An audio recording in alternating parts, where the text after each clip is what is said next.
government, or national security. Brannon brings the issues of the day into clear focus through the lens of a Judeo-Christian worldview.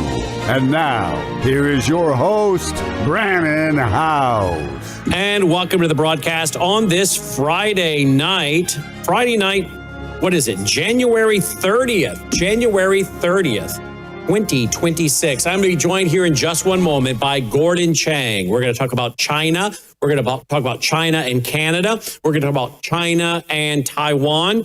Secretary of Treasury Bessent has said that if China were to do a blockade on Taiwan, it would create an economic apocalypse for America because of the chips coming out of Taiwan. Let's talk about all that tonight and more with Gordon Chang, including the Panama Canal.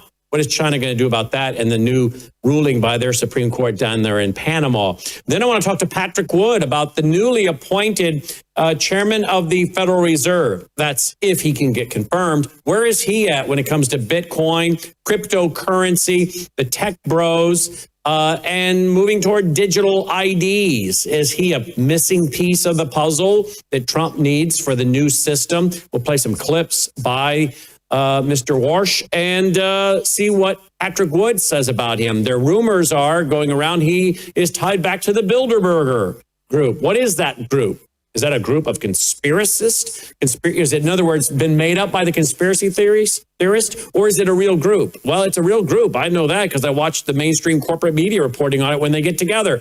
But what does all that mean, the Bilderberg group? And again, he's also getting criticized because he's, I guess, tied back to his father-in-law, who is head of like the World Jewish Organization or something. So, of course, the anti-Semites, many of them are going nuts. I think that's what a lot of them are. They're going nuts about that.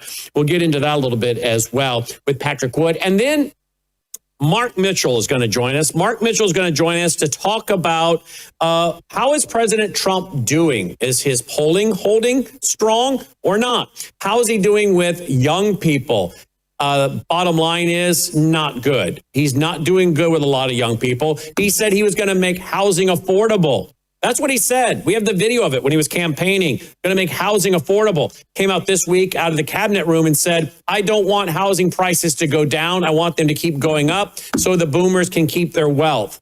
That is one of many things that has turned off a lot of the 40 and below, not to mention all the visa people coming in here from India and other places. President Trump has made comments about we need more of those people coming in to take the jobs that Americans can't do or don't want to do. Other comments have been made that's really making, it's demoralizing the 40 and below crowd that the GOP needs to win elections. Not only that, is chasing many of those people into the arms of the socialist. I guess if you can't beat them, join them.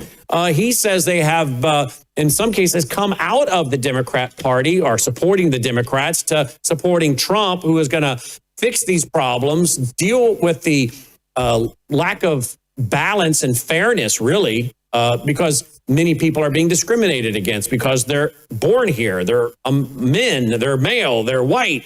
And the system just seems kind of rigged against a lot of them. And they don't like the system. They want someone to come in as a disruptor. So some of them were maybe in the Democrat Party or voting for Democrats, swung over to support Trump. Trump hasn't really done in this second term what he said he was going to do. He's losing many of them, which may mean the GOP is going to crash and burn come midterms, which means Trump being impeached. And I'll ask him, Mark Mitchell, does it mean maybe even Trump is not just impeached in the House, but found guilty in the Senate? If so, what? What will they charge him with? Not that it matters. They'll make it up. Will some of the GOP join in on that? Maybe voting guilty and removing him from office. So much to talk about tonight with Mark Mitchell. So let's get right to it. Gordon Chang coming up first, but don't forget, as you always know, we are brought to you by you. Please don't forget about going to worldviewfoundation.com, worldviewfoundation.com, so we can keep pushing all this programming out absolutely free of charge. You'll find our mailing address there as well. I'm not going to spend a lot of time on this tonight, folks. You know our sponsors are.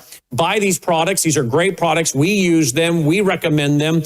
And you can support us at the same time. By the way, gold took a big drop today, down over $400. Might be a good time if you want to buy on the dip. Because I don't think anything's changing. Fundamentally, I don't think anything is changing. We're going to keep spending We're going to keep making money available, printing it, making it available digitally, quantitative easing, whatever else you want to call it. I don't think that's going to end. If you think it's not going to end, then that means we're going to continue with inflation, debasement of the U.S. dollar. Trump already said this week he wants a low dollar. So this might be your chance to jump in. Gold dropping over $400 an ounce today.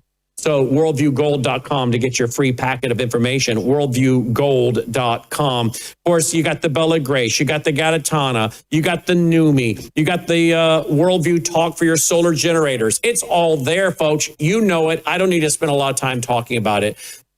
Share all of this with your family and friends. Okay, worldviewtube.com/sponsors. Sponsors, plural, worldviewtube.com/sponsors. We are a listener-supported network, folks, so we have to have your support, okay? We don't have time to delay, folks. We got to get going. Joining me now is Gordon G. Chang. Look at this brand new article out this week by Mr. Chang over at the Gatestone Institute. China is embedded in Canada's Arctic. And then we got a ruling from the Panama Supreme Court. There you go, on the Panama Canal. Let's talk to Gordon Chang. Mr. Chang, welcome back to the broadcast. Thanks for being with us. Well, thank you so much, Brandon. Happy New Year, and let's get right into it. I read your article this week over at the Gatestone Institute. China is embedded in Canada's Arctic. We had, I guess, Mark Carney at one point kind of talking tough about China, and then this week we had him, completely flipping. Tell me what's going on here, please. Yeah, I'd like to know. Many people think that Mark Carney actually believes that Canada should align with China, and others think that he's just doing this in order to gain leverage in his discussions and negotiations with President Trump. Could be either, could be both, I suppose. But the point here is that President Trump gets a lot of credit for raising important national security issues with Canada, which previous presidents let slide. But Trump needs to solve these problems, and right now they're getting worse. We have a long border with Canada. If we think about Greenland being critical to American national security, well, Canada would be so much more, especially because we know that Chinese operatives are using Canada as a base of operations to assault us. We need to end that. We need the cooperation of Ottawa. And, there's always the issue of trade. There are a lot of things going on here. But one thing is that we do not need the Chinese being even closer to the Canadian political establishment than they are now. What about Mexico? I've been warning on our broadcast now for some time. I've gotten pretty aggressive the last couple of weeks that it seems as though Mexico is becoming a greater and greater threat to us as a country because of their ever-growing alignment with China. What are your thoughts? Well, Mexico, I think, is containable, and a couple of reasons. One of them is that President Trump and Tom Homan have closed the border.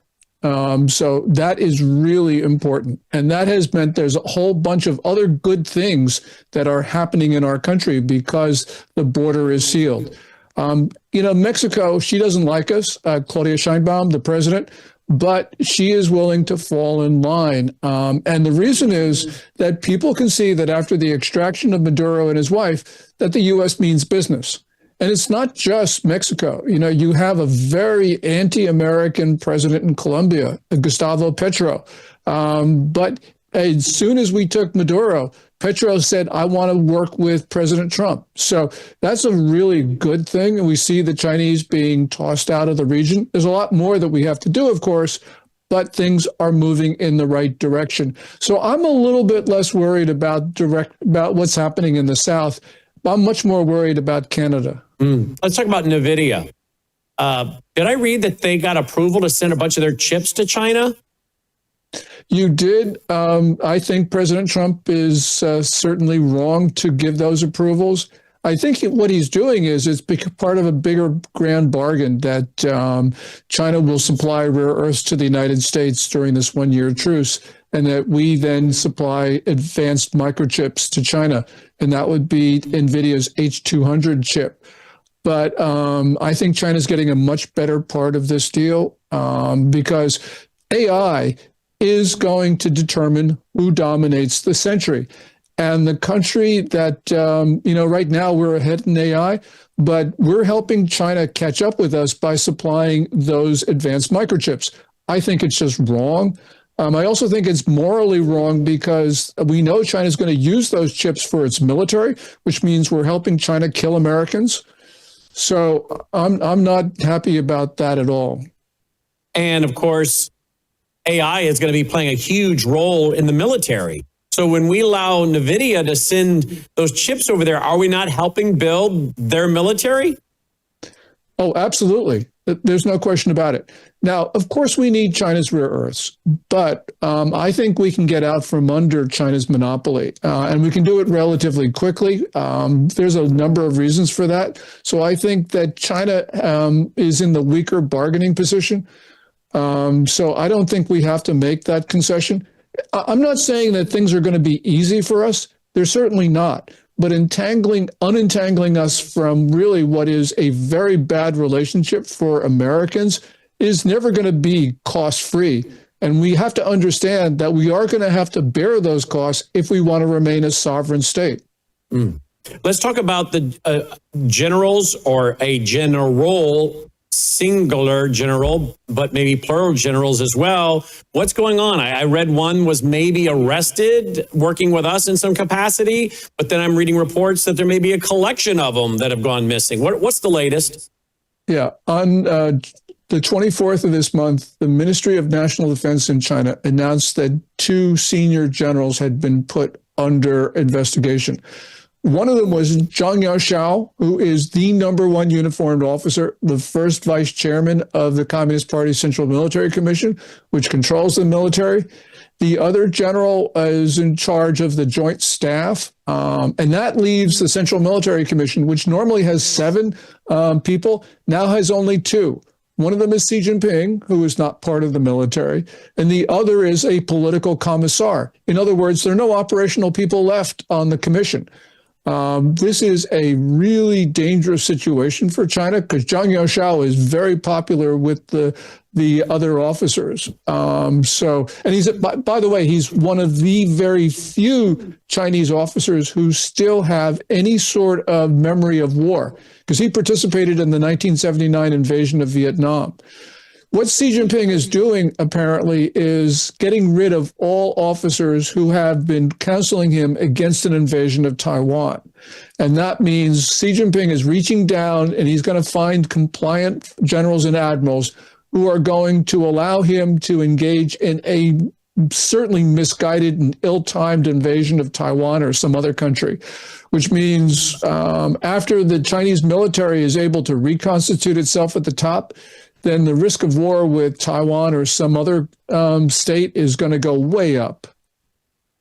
Now, here's a news report. I'll have you respond to this news report. This is a video. So here it is. Watch this. Let me unmute my computer. There we go. Here we go. According to his new book, investigative journalist Peter Schweizer reports that thousands of Chinese nationals are trained every year at U.S. flight schools before returning to China to serve in the regime's military. Joining us now to discuss this is Michael Lucci, founder and CEO of State Armor. Michael, good afternoon. All right, let's go there. Is that a true report? Do we have flight schools training CCP pilots here in the U.S.? I think so. I mean, we trained the Saudi terrorists at 9/11, so it hasn't stopped. We got a real problem in that China is waging its brand of war against us. They call it unrestricted warfare, and that from a title of a 1999 book by 2 Chinese Air Force colonels who advocated the use of any tactics to take down America. And this was 2 years before 9/11. They actually wrote about bin Laden, whom China supported at the time, hitting the United States. Now, we're Americans and we think we have a God-given right to ignore what our enemies say. So we could lose our country, even though we're a far stronger state than China, because we're not defending ourselves with the vigor and determination necessary. And the problem starts at the top of the American political system, because we have not had a president who is willing to say to the American people, we are at great risk. We're at war. We got to defend ourselves. We are going to have to bear some costs. This is politically unpopular, but I will defend you. We haven't heard that, Brannon. And so, we are, I think, at a point where the Chinese are assaulting us and we're just not paying attention. Should we be putting as much emphasis on or more on China than we are, say, on Iran right now? Yes, because Iran is only a threat because China backs it.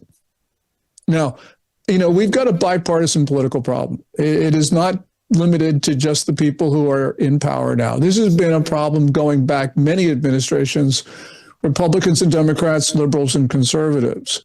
And you talk to political theorists and they will tell you that democracies are very bad at responding to threats until it's too late. So this is not necessarily a criticism of the current occupant of the Oval Office, but it is to say that it is an inherent weakness in our system, and we need the president to actually start to talk to us, because we should not allow Chinese nationals in flight schools. Yet, until we have a perception that we're at risk, we're going to continue to train our enemies to kill us. We are going to continue to sell microchips that the Chinese will use in their weapons that they are designing and building to kill Americans. This is just morally wrong. Just forget about the strategic aspect of it, which is insane. This is just morally wrong. What do you make of Peter Schweitzer saying we've got Chinese CCP folks from China coming here, having babies, they're using, surrogates or whatever they're doing, having children, taking them back to be trained into the worldview of the CCP, but because they're born here, they have American citizenship, and then at 18 they can come back and vote and get involved in our society. Your thoughts on that? Yeah, that's a risk. Now, the Chinese come here for a lot of reasons. So my dad came here because he was studying at Cornell, and during the Chinese Civil War, a generous America allowed him to stay. So, and that's true today. We have people who are fleeing communism, and they are the most loyal Americans. Matter of fact, I would take them over some native-born people here who hate us. But I think Peter Schweitzer is right about that. That phenomena does exist. So the Communist Party just weaponizes individuals. And I'm sure that that's happening in the numbers that Peter's talking about. So, yeah, it's another risk that we face on a day-to-day basis. As you know, I was in early 2021, involved in hired to produce several documentaries. I didn't write the scripts. I was just hired as the studio and the production guy, the producer. I produced several documentaries that included people like Mike Liddell, General Flynn, many others, related to elections and the CCP and their reported interference. Now we see the seizure of all kinds of ballots in Fulton County, Georgia. We're hearing more and more talk from people who were involved in that back in 2021 saying, we tried telling you guys this, and now we're seeing reports that maybe indeed China did intervene from a software standpoint into the election.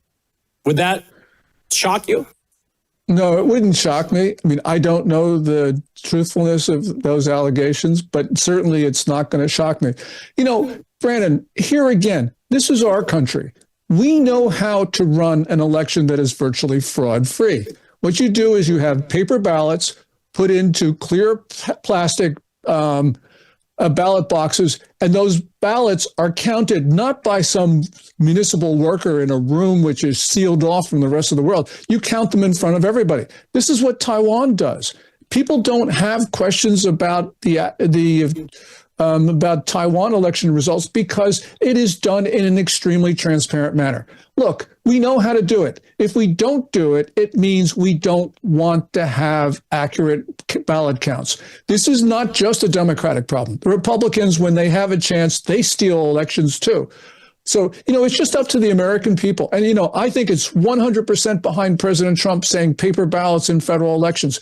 This is, I think, the most important thing that he's doing. And he's doing a lot of important stuff. But look, it's up to us because we know how to do this. And if we don't do it, it's on us. I don't care about the Chinese. I don't care about the Iranians. I don't care about all those other people who may be interfering in our election. These are I should stop. I should get a little calmed down. But the point is, we can stop election fraud if we want to. I love your passion, though, tonight. You're fired up, and I love it. well, it's kind of hard for people to hack our election if we go to paper. So we don't like being hacked.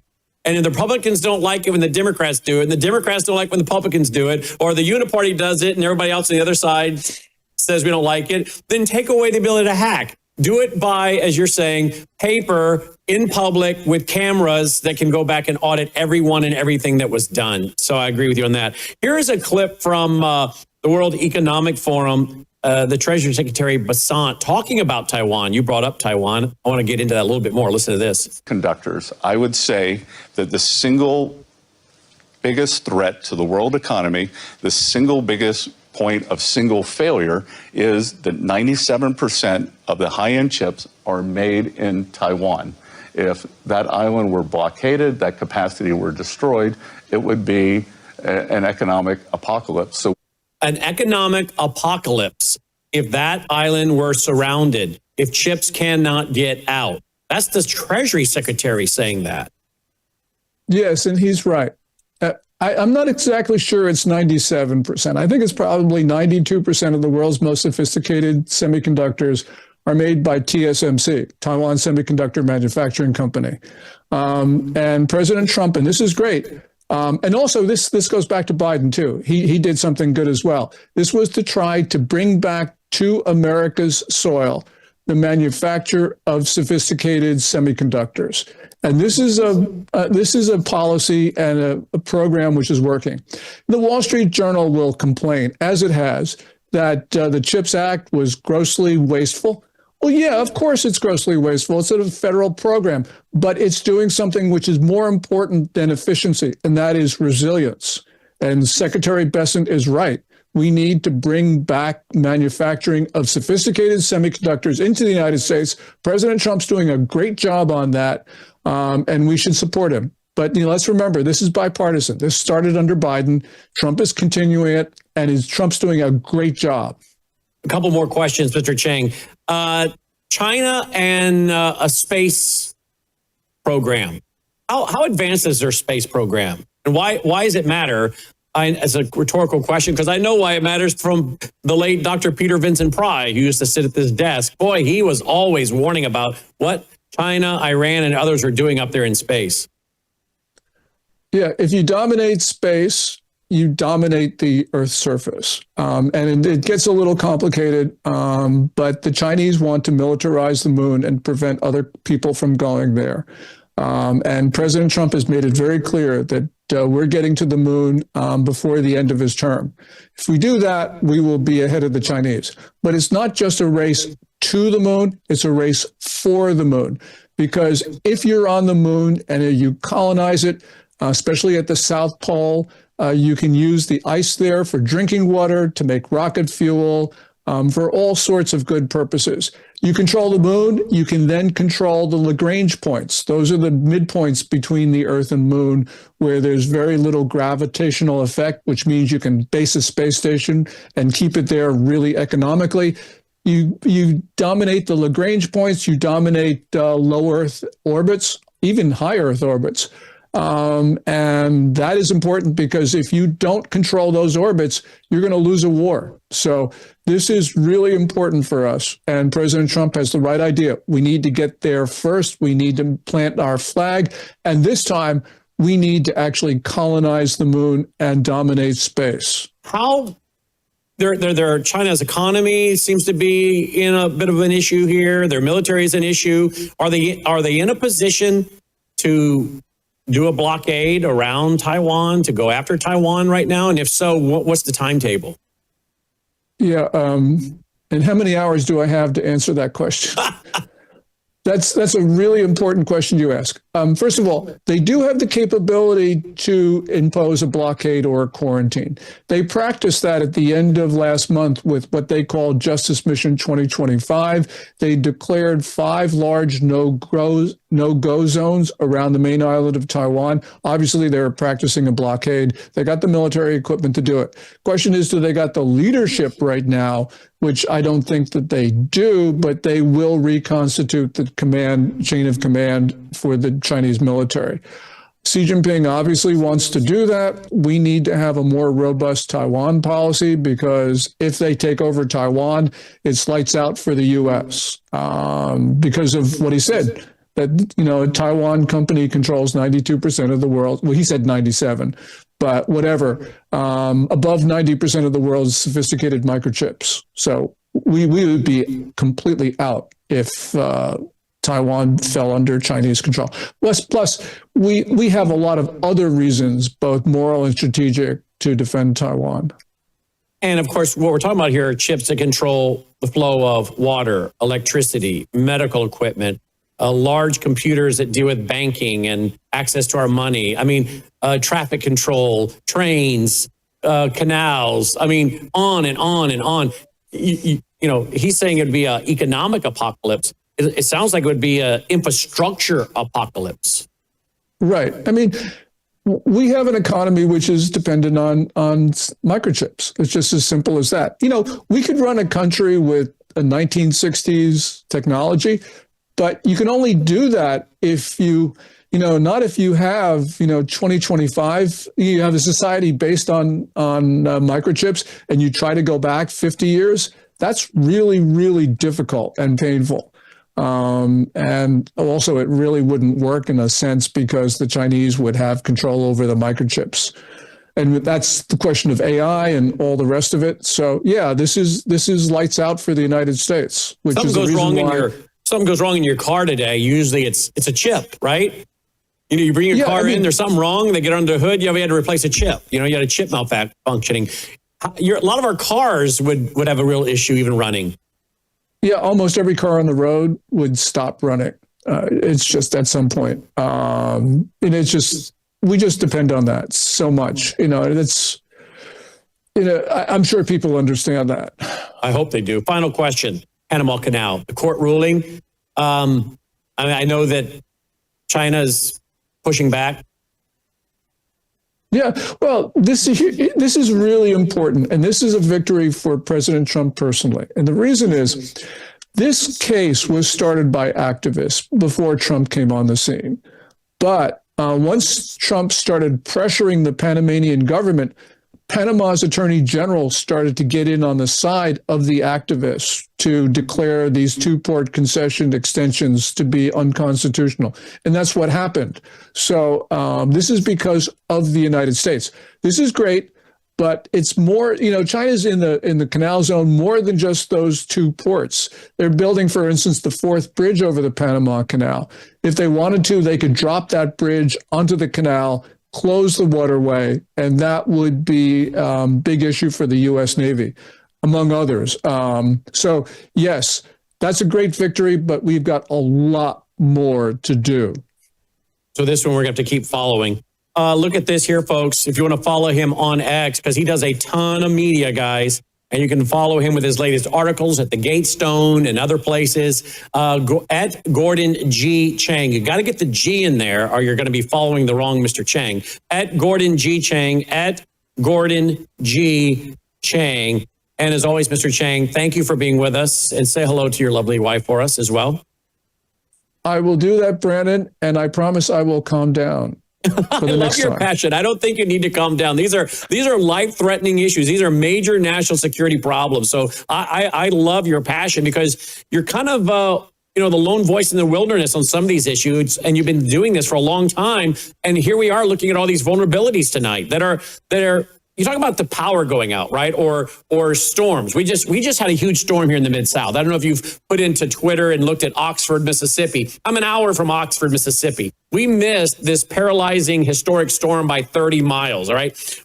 We haven't been able to get out for a week. A week. We have not gotten out, okay? Because the ice is so bad. And we didn't even barely get hit compared to what happened in Oxford, Mississippi. It missed us by 30 miles. Oxford's over an hour away, by about 30 miles from us. It's really getting bad. People trapped on interstates. I mean, it's ridiculous, right? And then you go up to Nashville, trees snapping, power down, and people are dying. And people are running out of supplies, and trucks can't get in. And all of that, I say, we're kind of watching these things here in the Mid-South, and what's happening, we're going, well, this is just a little ice storm, I mean, it's a big ice storm, but it's an ice storm. Can you imagine if you compare this to the whole cotton picking country going down, right? Yeah, and that was a really big storm because we got hit too. We were fortunate though. It seemed to me, I live in New Jersey.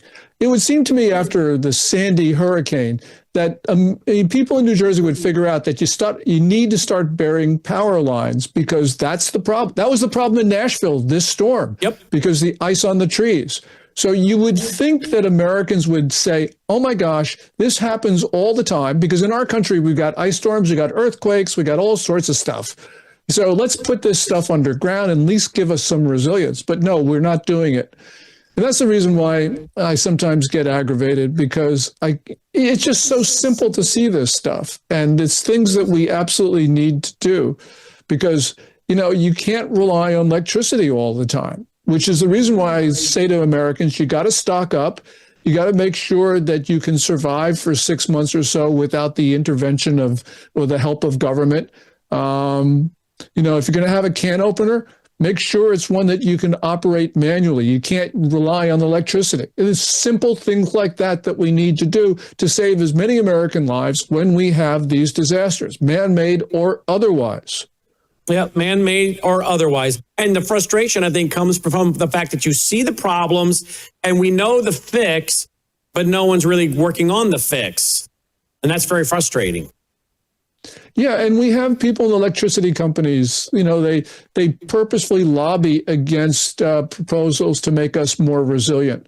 And they're just following, I suppose, their economic interests. But Jesus, you would think that people in government would understand that we need to make sure that we have reliable electricity supply because people's lives depend upon it. And I don't care if some electricity executive makes less money because he has to bury his power lines or do something else. We absolutely need to do this as a society. Mm-hmm. And there we go. Pictures like this out of Nashville, we'll go back to them. Pictures like this all over the place. People can go watch them. They're everywhere, whether it's Oxford all the way up there to Nashville, they're everywhere. And it's going to take weeks and months to get some of this back. And thankfully, we had some of the electrician or the power guys coming in here. The last time we went out was a week ago. And when we did, we ran into about 7 guys who had their power trucks parked across the street from the restaurant we were eating at. This was over a week ago now. And I walked over to the table to introduce myself and just thank them and find out where they were from. They were all from out of town. One guy flew in from California. The other ones had come from Louisiana, Texas, other places, and they had 5 of their bucket trucks parked across the street at the hotel, and they'd walked over to the restaurant. And they were pre-positioned to be ready to go. And here they are. And it's only because of these guys that the power has come back up for those, and there's still a lot without power, has come back up as quick as it has. But I just walked over to thank them because these are the people that keep the country running. Yeah, absolutely. Absolutely. We forget that. And I'm really glad that you thanked them. It's just so essential. We had a great conversation. They were all very excited about the Trump administration and things he was doing. And it was amazing. It's amazing, when you talk to people that work physical jobs, that work hard jobs, physical jobs in the heat, in the cold. A lot of these guys, they have zero patience for the waste, trillions of dollars, billions of dollars going through these NGOs and the fraud, because they're working so hard for their income, only to pay taxes to have it given to people that hate us. And they got into that with me when they asked me, what do you do for a living? Because I was wearing a suit and everything. We got into it. And boy, I tell you what, none of them sitting at that table were economic liberals. I don't know where they were socially. Economically, though, they were all hardcore conservatives because they work so doggone hard for their income. Closing comment? Yeah. Look, I on the night of September 12th, 2001, we were in Chicago And fortunately, on the day after that, we got a car and we were driving. We couldn't fly back to Newark Airport. So we were driving back, and on the Pennsylvania Turnpike, when it was really dark, we saw all these trucks, like the ones you're talking about, going from Chicago to New York. And it's the night that my wife really became an American, when she saw the American flags flying from the back of those trucks.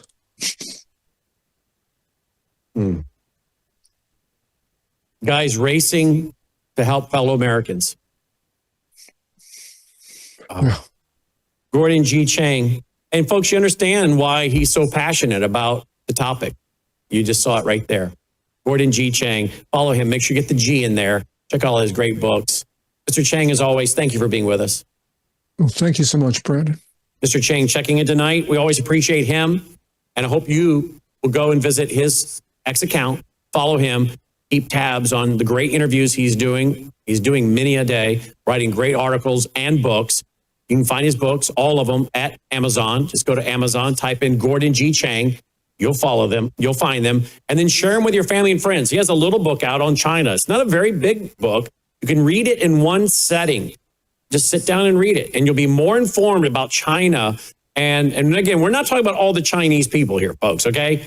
There are many people in China that want to be free. It's the same thing when you talk about Iran. We have to separate the Persians and many of those Iranians from the regime. So let's always do that, whether we're talking Cuba or Iran or China. Many of these people long to be free. It's always the leadership, right?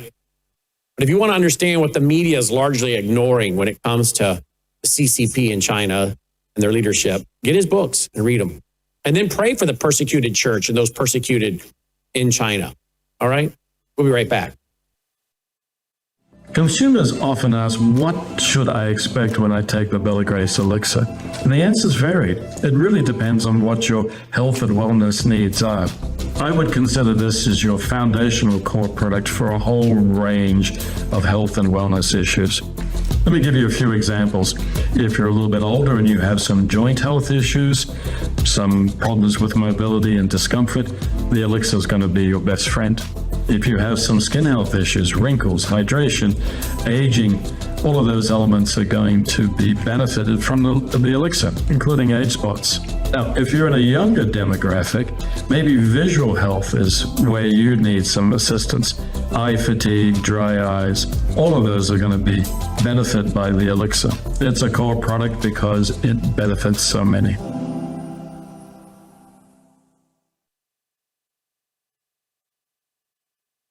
Joining me now is Patrick Wood to talk about the new Fed chairman, because apparently he's connected to, somehow associated with the Bilderbergers. We'll tell you what that's all about.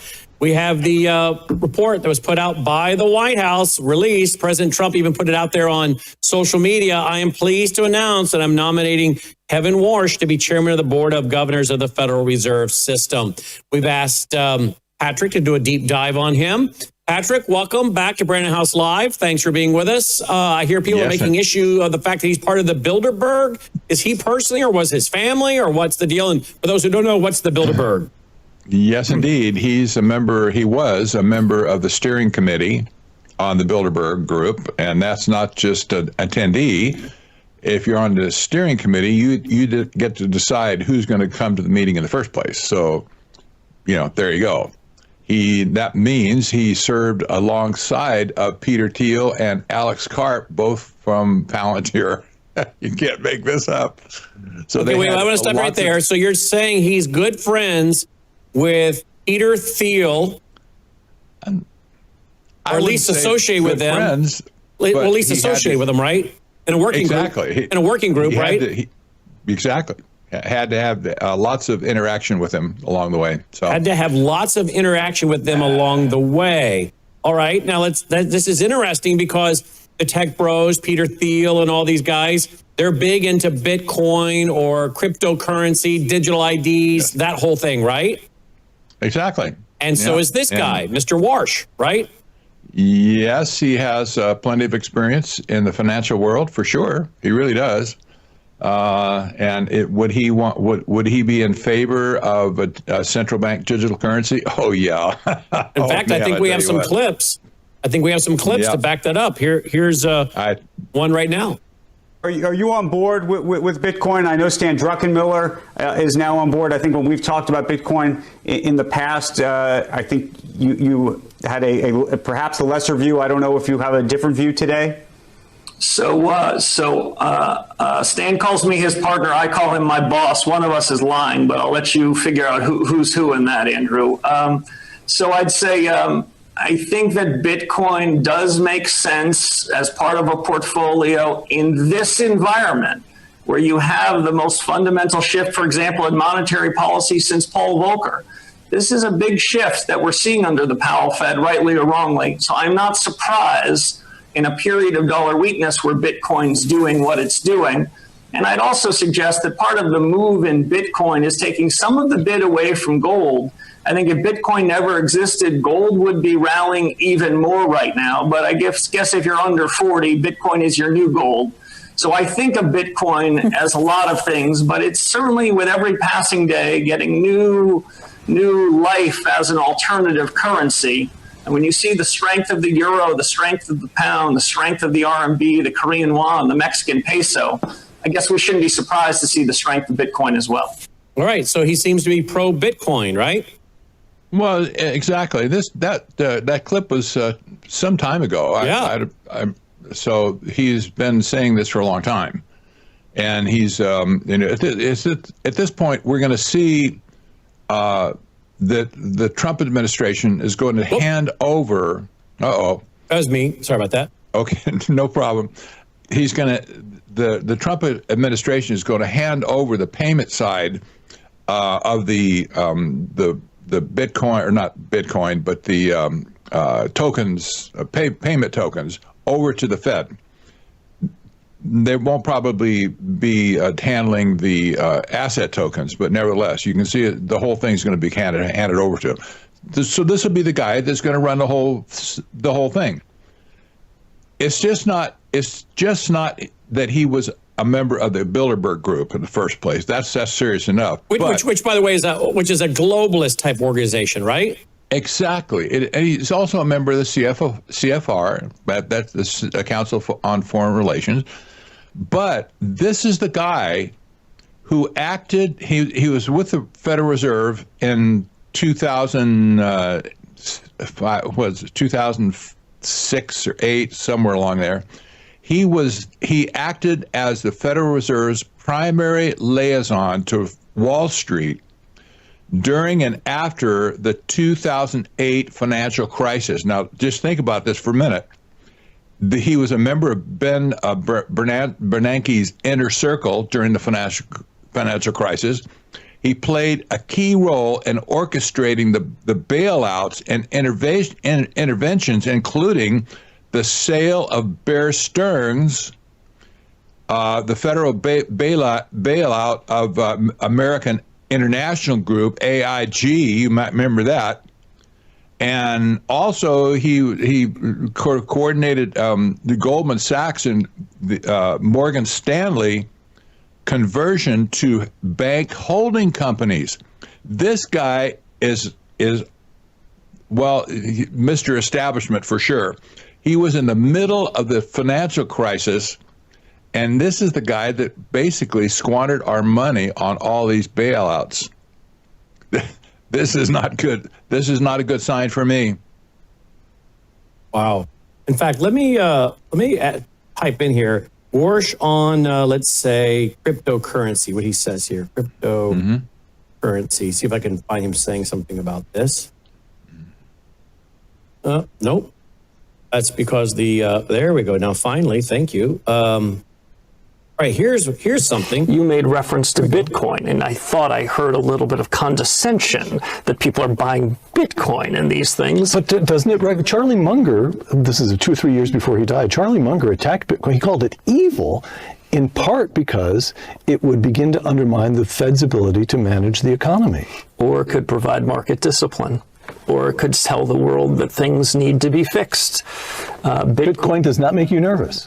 Bitcoin does not make me nervous. I can hearken back to a dinner I had here in 2011 with someone who is another guest on your show. I won't say his name. Okay, I just did Mark Andreessen, who showed me the white paper. That was the original white paper. I wish I had understood as clearly as he did how transformative Bitcoin and this new technology would be.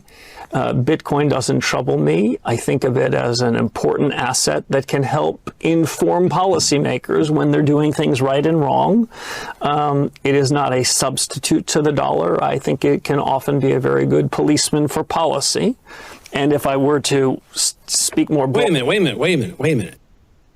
How could Bitcoin be a policeman for policy unless you're talking about your ability to turn it on and turn it off to police people? I mean, I don't want to read too much into what he's saying, but knowing what I know about the government and deplatforming and debanking, anytime it says, hey, we could use it for policing, I'm like, wait, what did he mean by that? Right? Exactly. Did you catch the mention of Mark Andreessen's name? Yes. Okay. Mark Andreessen was an arch technocrat who sat with Trump when he selected all these people at Tech Bros in Washington, D.C.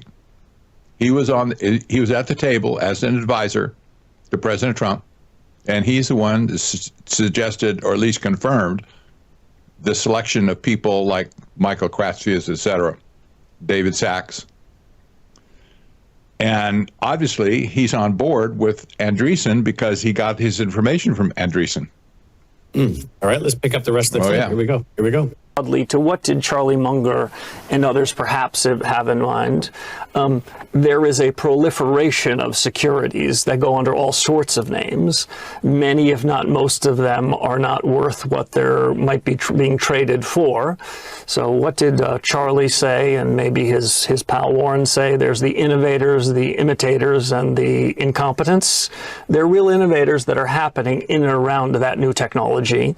And what I would try to impart towards businesses and bankers is that the underlying technology that Mark showed me in that white paper, or tried to show me in that white paper, it's just software. It's just the newest, coolest software that will provide us an ability to do things that we could never have done before. Can the software be used for good and evil? Yes, both, like all software. Right. So I don't cast aspersions like that. If there's a final point, it's these technologies are being built here. I don't just mean on Stanford campus. I believe in the United States. And the world's most talented engineers from China and Europe and everywhere, they come to the United States even now to try to build this stuff. And my view is by building it here, that gives us an opportunity to be more productive and create something very special over there. All right. Well, there you go. Mm-hmm. So basically, he's all on board, obviously, with the whole Genesis Act, the Genius Act, all of it, right? Absolutely.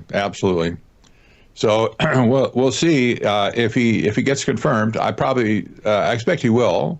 There's no reason to think there's skeletons in his closet necessarily, other than the fact that he was active during the financial crisis, and this is stunning to me. I wondered at the time, and when the financial crisis was just unfolding, how Bear Stearns all of a sudden went from whatever $80 to $1, and then all of a sudden the thing got sold to another company for cents on the dollar. I always wonder who brokered this deal anyway. Well, here you go. This guy maybe he wasn't the prime guy at it, but he was in the mix for sure. In the mix for sure. Okay, here's another article headline. Here we go. This was back in 2017, we're told. Economic policy. Was this the Wall Street Journal? No, I guess it was. I think it was. I don't know. Can't tell. Let me see. Washington Post. How to be wrong about almost everything and maybe be Fed chairman anyway. The Kevin Warsh story. That was back in 2017, Washington Post. So I don't know. He's got his detractors. There's some folks on Capitol Hill already saying they don't want him.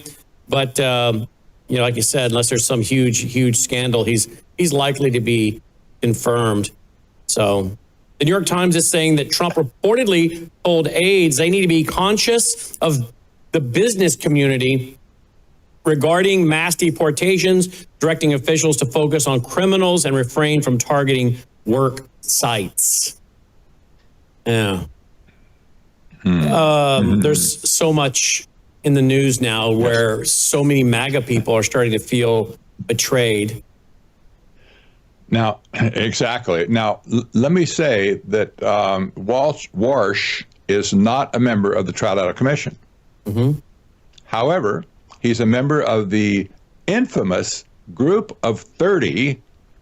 Maybe people haven't heard about that group. This is an international consortium of central bankers, mostly central bankers.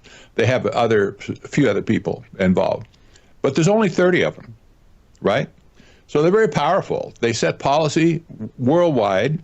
In fact, the chairman of the BIS, that's the Bank for International Settlements, he sits as one of the Group of 30. Okay, so it's a very, very influential group. You wouldn't believe out of 30 members, 5 of those members are members of the Trilateral Commission. So is he rubbing shoulders with people in the Trilateral Commission as well? Apparently so. This organization, basically the Group of 30, is dominated by the Trilateral Commission. As a matter of fact, no other group all together has that kind of influence on the Group of 30. But there's 5 of them. This is absolutely insane. You have to figure what's going on. I've been harping about the Trilateral Commission for a long time. They're still with us. And we see this apparently when the Board of Peace was created by President Trump just a week ago, 10 days ago now? Mm-hmm, right. And he set a board, is called the National Committee for the Administration of Gaza. He set up that board for that. That was not the Board of Peace, but it was is called NCAG. And these people are the ones who are going to kind of oversee the operation in Gaza for the Board of Peace. It included Marco Rubio, Jared Kushner's on that committee as well, right? And then you see, all of a sudden, boom, Sir Tony Blair, Mark Rowan, and A.J. Banga appearing from the Trilateral Commission. 3 people out of 7, that's 43% of that board, is dominated by members of the Trilateral Commission. This is about the same percentage as during the Carter administration, when Jimmy Carter brought in all those people from the Trilateral Commission. This is unmistakable what's going on here. You see all of a sudden these people, these trilateral types, especially the central bankers, are rising up to take whatever, the fruit that they want. This is really stunning to me. I don't like it. I don't like it at all. These members of the Trilateral Commission have been nothing but plaguing America ever since they got together in 1973 under the leadership of Zbigniew Brzezinski and David Rockefeller. Well, they're still with us. Let's see how this goes. But if you had to guess, this is another major piece of the puzzle if he can get confirmed, because he's running in those circles with those kind of people. And big on Bitcoins. He's a younger guy. I think he was the youngest ever to be on the board at 35. Yeah. Yes. Got off the board. Now has been appointed chairman. He's now 55 years old. That's all. He's a young man still. Well, you should know. I'm 57, so yeah. I know. He's a young guy. So this guy has youth on his side. He understands technology. He's been involved in major financial faux pas over the years, like during the financial meltdown in 2008. And this is almost like putting like a guy like David Sachs in charge of the Fed. Now, I'm not saying David Sachs is in charge of the Fed. He's not.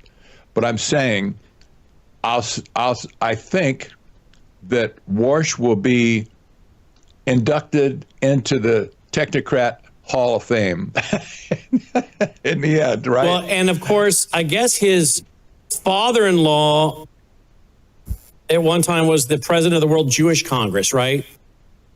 Well, yeah, you're right. And the reason I'm bringing that up is it's being used now by the anti-Semites to say, looky here, the Jews are running the world, more proof. I'm like, really?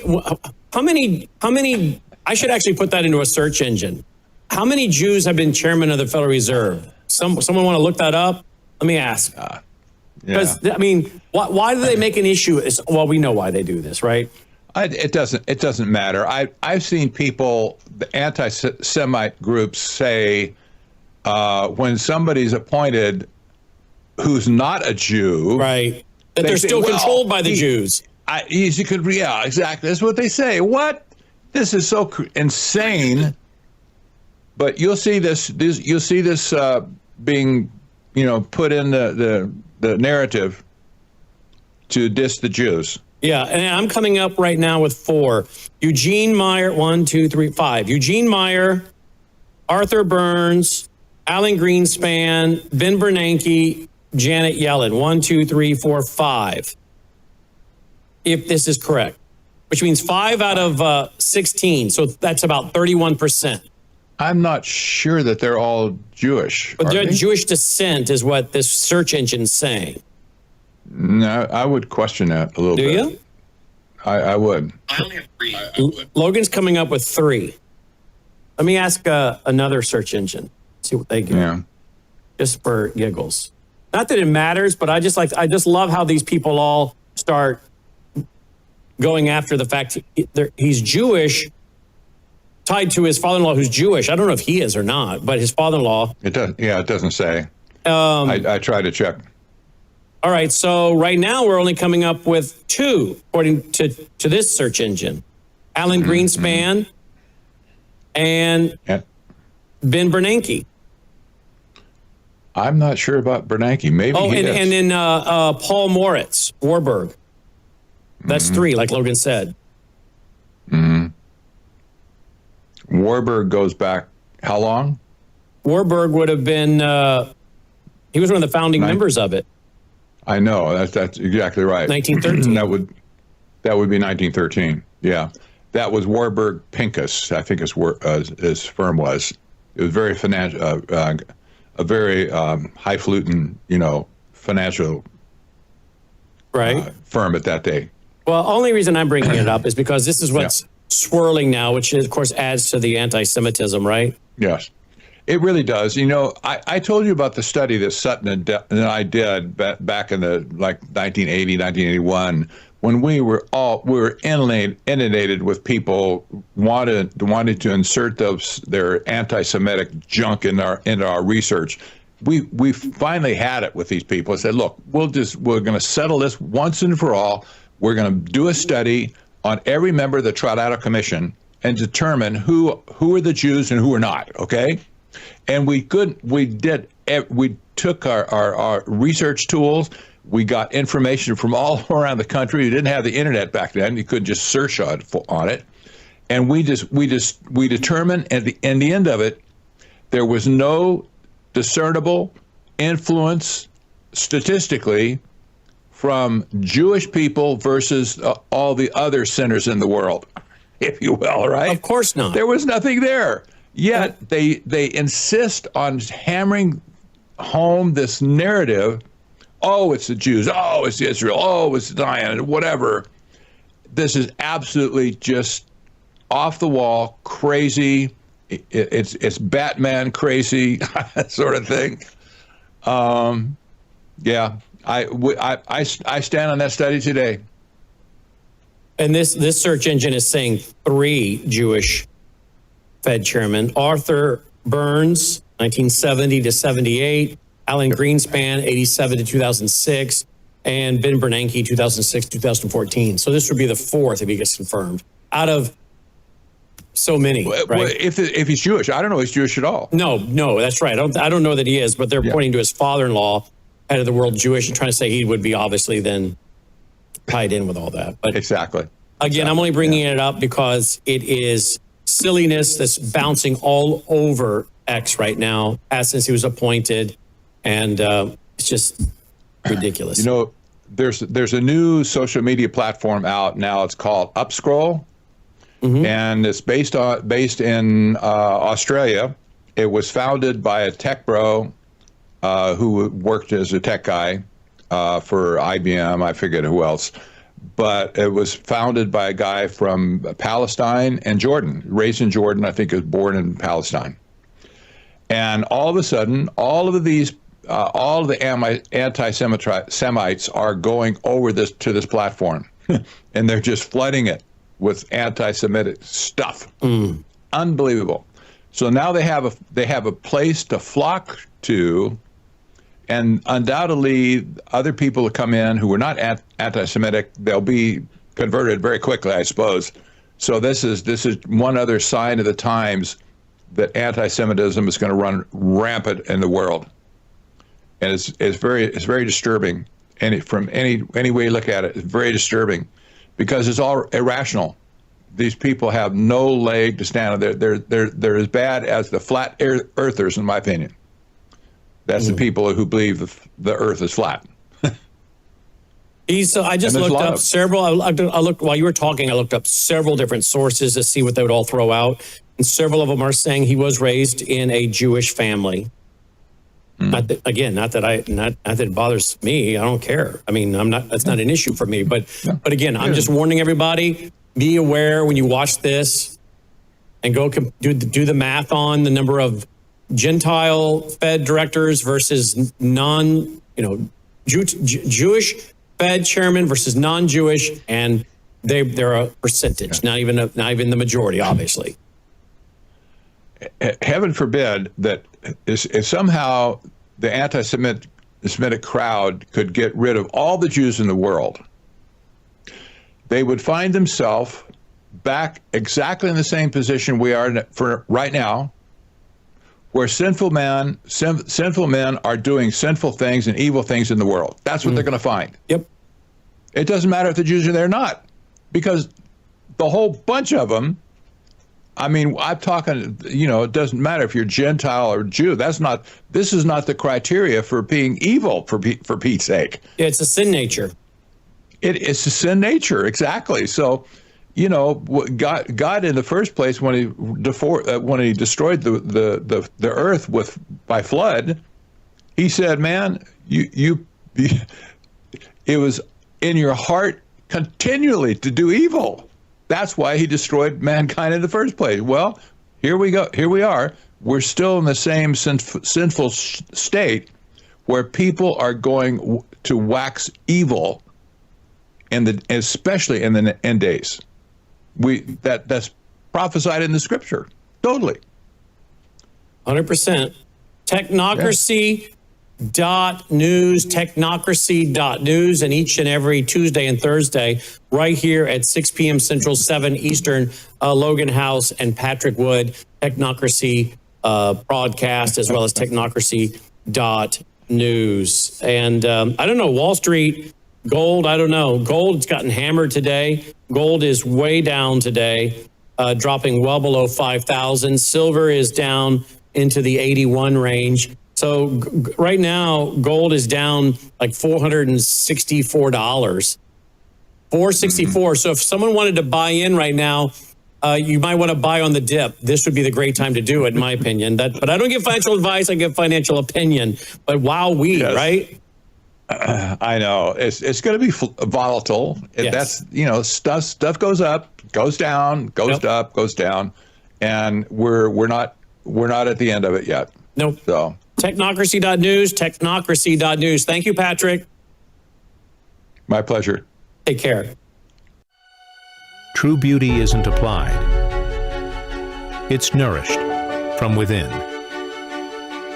Bella Grace Elixir, a luxurious, scientifically crafted blend designed to restore radiance, vitality, and strength at a cellular level.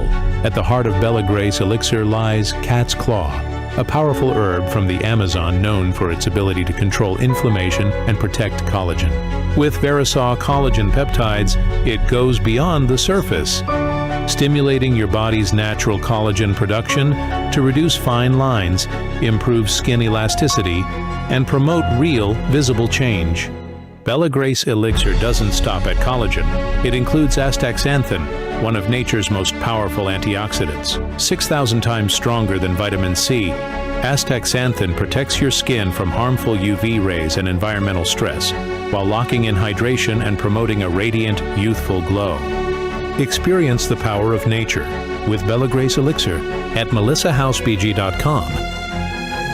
Discover the science behind Bella Grace Elixir at melissahousebg.com. Read powerful testimonials from doctors and real customers who've experienced life-changing results, and explore other wellness products from Bella Grace. Bella Grace Elixir is more than just a product. It's a solution. Visit melissahousebg.com today.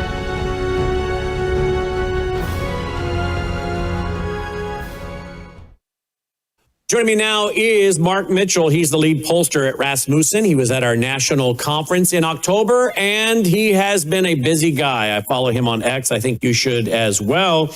How is President Trump doing? How is the polling holding up? He said when he was running for president, he was going to cut the cost of housing, maybe down by 25, 30, 40%. But this week he said, hey, I am not going to take away the wealth of people that have worked hard for their house and paid it off. They finally feel wealthy. We're not going to take that from them. Well, you know, in one sense, okay, thank you, Mr. President. But we also have to have the American dream for young people. And I know he's saying he doesn't want to take away the wealth of people by bringing housing prices down. But reality is you cannot continue to expand the balance sheet of the government, create money, print it or digitally make it available without creating inflation. And the more inflation, the more everything costs. It's a hidden tax. So you can't bring down the housing prices. I don't know what more he can do to bring it down. In reality, in a free market, 50-year mortgages was proposed. Good luck with that. I'll tell you something, folks. If you really want to bring down the housing prices, he ought to get with our buddy Mitch Wexler. Mitch has come on the broadcast a few times now talking about the scam he describes of property tax and the central authority that sets what a property is worth. And he tells us the central authority in each community that decides what your property is worth, that is actually created by the school district. Wait a minute. The school district decides who runs the organization, deciding the value of your home. Well, of course, they're going to jack it up because then they can jack up your property tax. Therefore, they get the money they need for the schools. So they say, hey, well, this is the amount of money we need. Hand it off to the authority that sets the taxing and property values. Shazam, they get the exact figures they need. Is President Trump talking about what I believe is the gigantic Ponzi scheme of property tax and who's setting the rate and the value of homes? That might solve a lot of problems right there. But I wonder if he even knows about Mitch and the work Mitch is doing. But how is President Trump doing in the polling with young people who are counting on him to at least make the American dream possible? Many young people are saying, we can't afford to have children. We got married. We want to get a house. We want to have children. We can't afford the American dream. How are young people viewing President Trump and the GOP as we head into the midterms? Let's ask the man who's following it for hours on a given day, Mark Mitchell. Mark, welcome to the broadcast. Thanks for being with us. Yeah, great to be here. And I hope I would have some concrete answer for you, but I'm really not sure. I would say at this point, it's kind of indeterminate as far as Trump's numbers are concerned. He's at -7 net approval today, and that's down from, I think he had a -4 or -5. So not horrible. That puts him back at like where he was in the middle of July, but that was after he bombed Iran and passed the less than excellent One Big Beautiful Bill. And the problem is, like even among the younger voters, his approval is not that bad, low 40s. The problem is the last Democrat lead on the generic ballot we just had was Democrat +6, and it was +8 before I waited for recalled vote. And so that just keeps getting wider and wider and wider. And he's out there saying, well, we're going to win this one. We're going to upset history and actually win control of Congress in 26. I just don't see how that's possible. And my whole trip to the White House that I talked about in great detail on your show was all predicated upon giving him a roadmap to winning in 2026. And I have to say, he hasn't really followed what my advice was at all. And this one's really bad about the housing prices, because it's one of those things like Epstein where you just wonder, like, what happened to the Trump of the last 10 years? He wouldn't have talked like this. And it's just, the optics are just horrifying. Now, has this affected the polls yet? Like, I don't know. And maybe it will, maybe it didn't. Epstein did a little bit. But, you know, the problem is that in 2026, Republicans have to turn out all of these low propensity Trump voters. And these are people who will pick up the phones and tell you what they think about Trump. And it might still be good, but they just might tap out. You know what I mean? It's like if Trump promised Epstein for 10 years and then didn't deliver on it. Like, should I really turn out if the Republicans finally got their mandate and they got their chance to fix healthcare or cut the budget or do whatever, and they haven't been able to do it? Like, am I going to keep turning out? And I don't think the answer to that is yes. I think that the Republicans are going to lose in November to the couch, basically. And this is one more situation. Yeah. And so you look at housing prices too, and you could say, well, this is one of the biggest issues the younger voters have. Median first-time home buyer age is 40 years old now, meaning that pretty much people under 40 can't afford at all to get into the housing market. They're just completely priced out. And, you know, they say by 75% roughly that home prices are a crisis for them, and they actually support excess wealth confiscation in order to have first-time homebuyer programs. But this was not a major thing on the stump. This wasn't something that was number one on their list, something that they were demanding at all. And what happened is Trump made this an issue by floating that very ill-advised 50-year mortgage. And I freaked out online. That's one of the reasons I went to the White House. And so I told him on November 18th that the best thing for younger voters would be for the housing market to collapse, because they're completely priced out. And we all know, you and I both know, that it's all fake paper gains. It's an artificial market displacement. Median income to home price ratios, home price to income ratios are over 7x right now, when long-term historical trends are 3 to 4x. So it's completely displaced. It was because of COVID migration. It was because of the home buyer age getting older and older. So people who are owning homes are more established, and people are moving less because of remote work. And so this market just hasn't been turning over. It hasn't been able to correct, and it's so ridiculously high. And so he's taking that market displacement and he wants to lock it in for people who essentially just rolled the dice and got lucky. And because of that, younger voters are just not going to be able to buy a house. And he says, well, we're going to fix it by lowering interest rates. Lowering interest rates is going to allow people to borrow more. And that's just going to get priced into the housing more. And so what's going to happen is the older people who have assets, who have been doing very well, are just going to be able to borrow more money and price up the houses even farther. And then you have him coming out, and it's like, okay, if you're going to do this stuff, don't tell us. If you're going to like pick a side in a generational battle, don't rub it in everybody's faces that you're choosing the boomers over the millennials and the zoomers. And that's exactly what he did. And so, again, I don't know if it's going to affect his polling, but when people get mad on the internet, when Trump does something that's a complete rug pull, then I get a wave of direct messages of people who are three-time Trump voters. They're not Republicans, but they're people with MAGA hats from like the last 10 years. And they say horrifying things. They're upset. They're frustrated. What I'm hearing now is a bunch of people who are like, well, I can't wait till Trump gets impeached because they need to teach the Republican Party a lesson. And that's brutal, but I can understand why people are upset. You promise a golden age. You talk like a populist. This is not a very populist thing. Protecting business interests, protecting investor balance sheets, that's not populist. And I think we're seeing a trend over and over again is that Trump does the things that the people around him who are very wealthy, who are asset owners, who are business people, recommend. And obviously, everybody surrounding him wants the home values to stay high. Jamie Dimon wants the home values to stay high. Bill Pulte wants the home values to stay high. You know, Larry Ellison wants the home values to stay high. That's the Bill Pulte of Pulte Homes. Right. Obviously, if you by the way, just full disclosure, home builder, the first home my wife and I bought was a one-level townhome. It was a Pulte home, one-level, two-bedroom townhome. We got to pick the linoleum we wanted and countertops and cabinets, a few other things, carpet color. You know, you get to go in and pick a few things. And we were pretty excited about our first townhome we bought in 1995, 96. And 96, Pulte Homes. Yeah, so when I saw Bill Pulte get picked, and now I see this, I'm like, well, of course, he's a home builder. I think at one time one of the biggest home builders. Yes, and obviously an administration that's heavily influenced by the banking industry is going to make their leading solution to the home values like a 50-year mortgage. Mm-hmm. Like, yes, the bankers make out, right? Like the home prices go up because more credit's available, but the bankers get more interest. And, you know, he's done some good things, but he just can't get out of his way. So like capping interest rates, you can argue about whether it's capitalistic or not, but it's certainly populist and it's going to have an effect, but it's massively deflationary.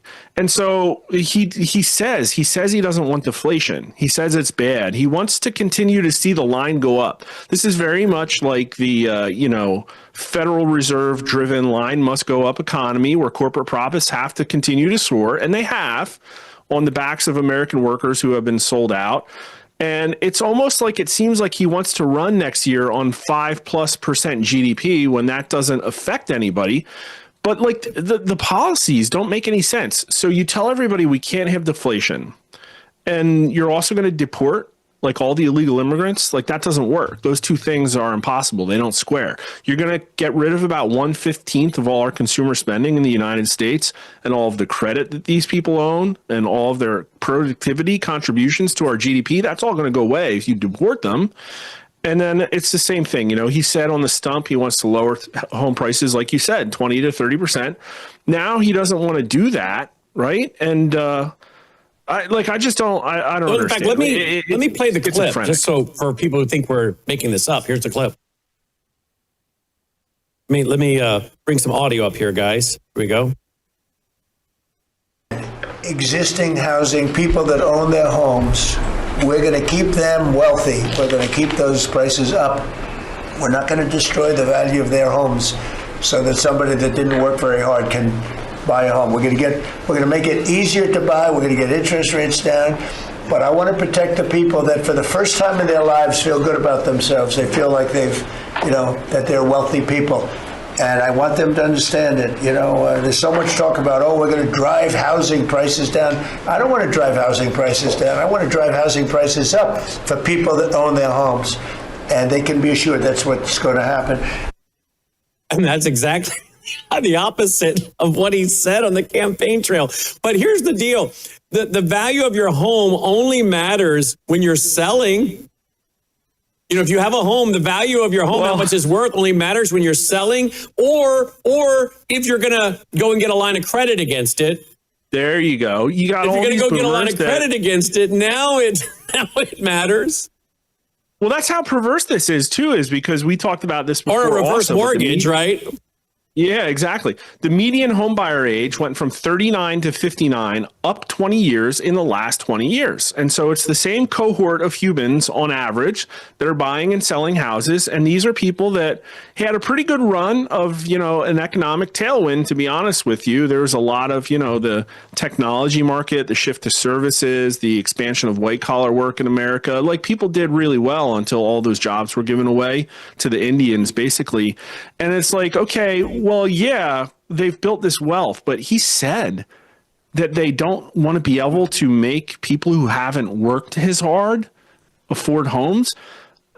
these are the people you need to turn out to vote for you. They haven't worked as hard. The millennials and Zoomers haven't worked as hard. And to me, that sounds like the very trope-like argument that's the number one thing. And I'm not being ageist, Brandon. I know your audience skews older. And I'm a Zennial. I'm right on the dividing line here. So I'm kind of Switzerland in this battle.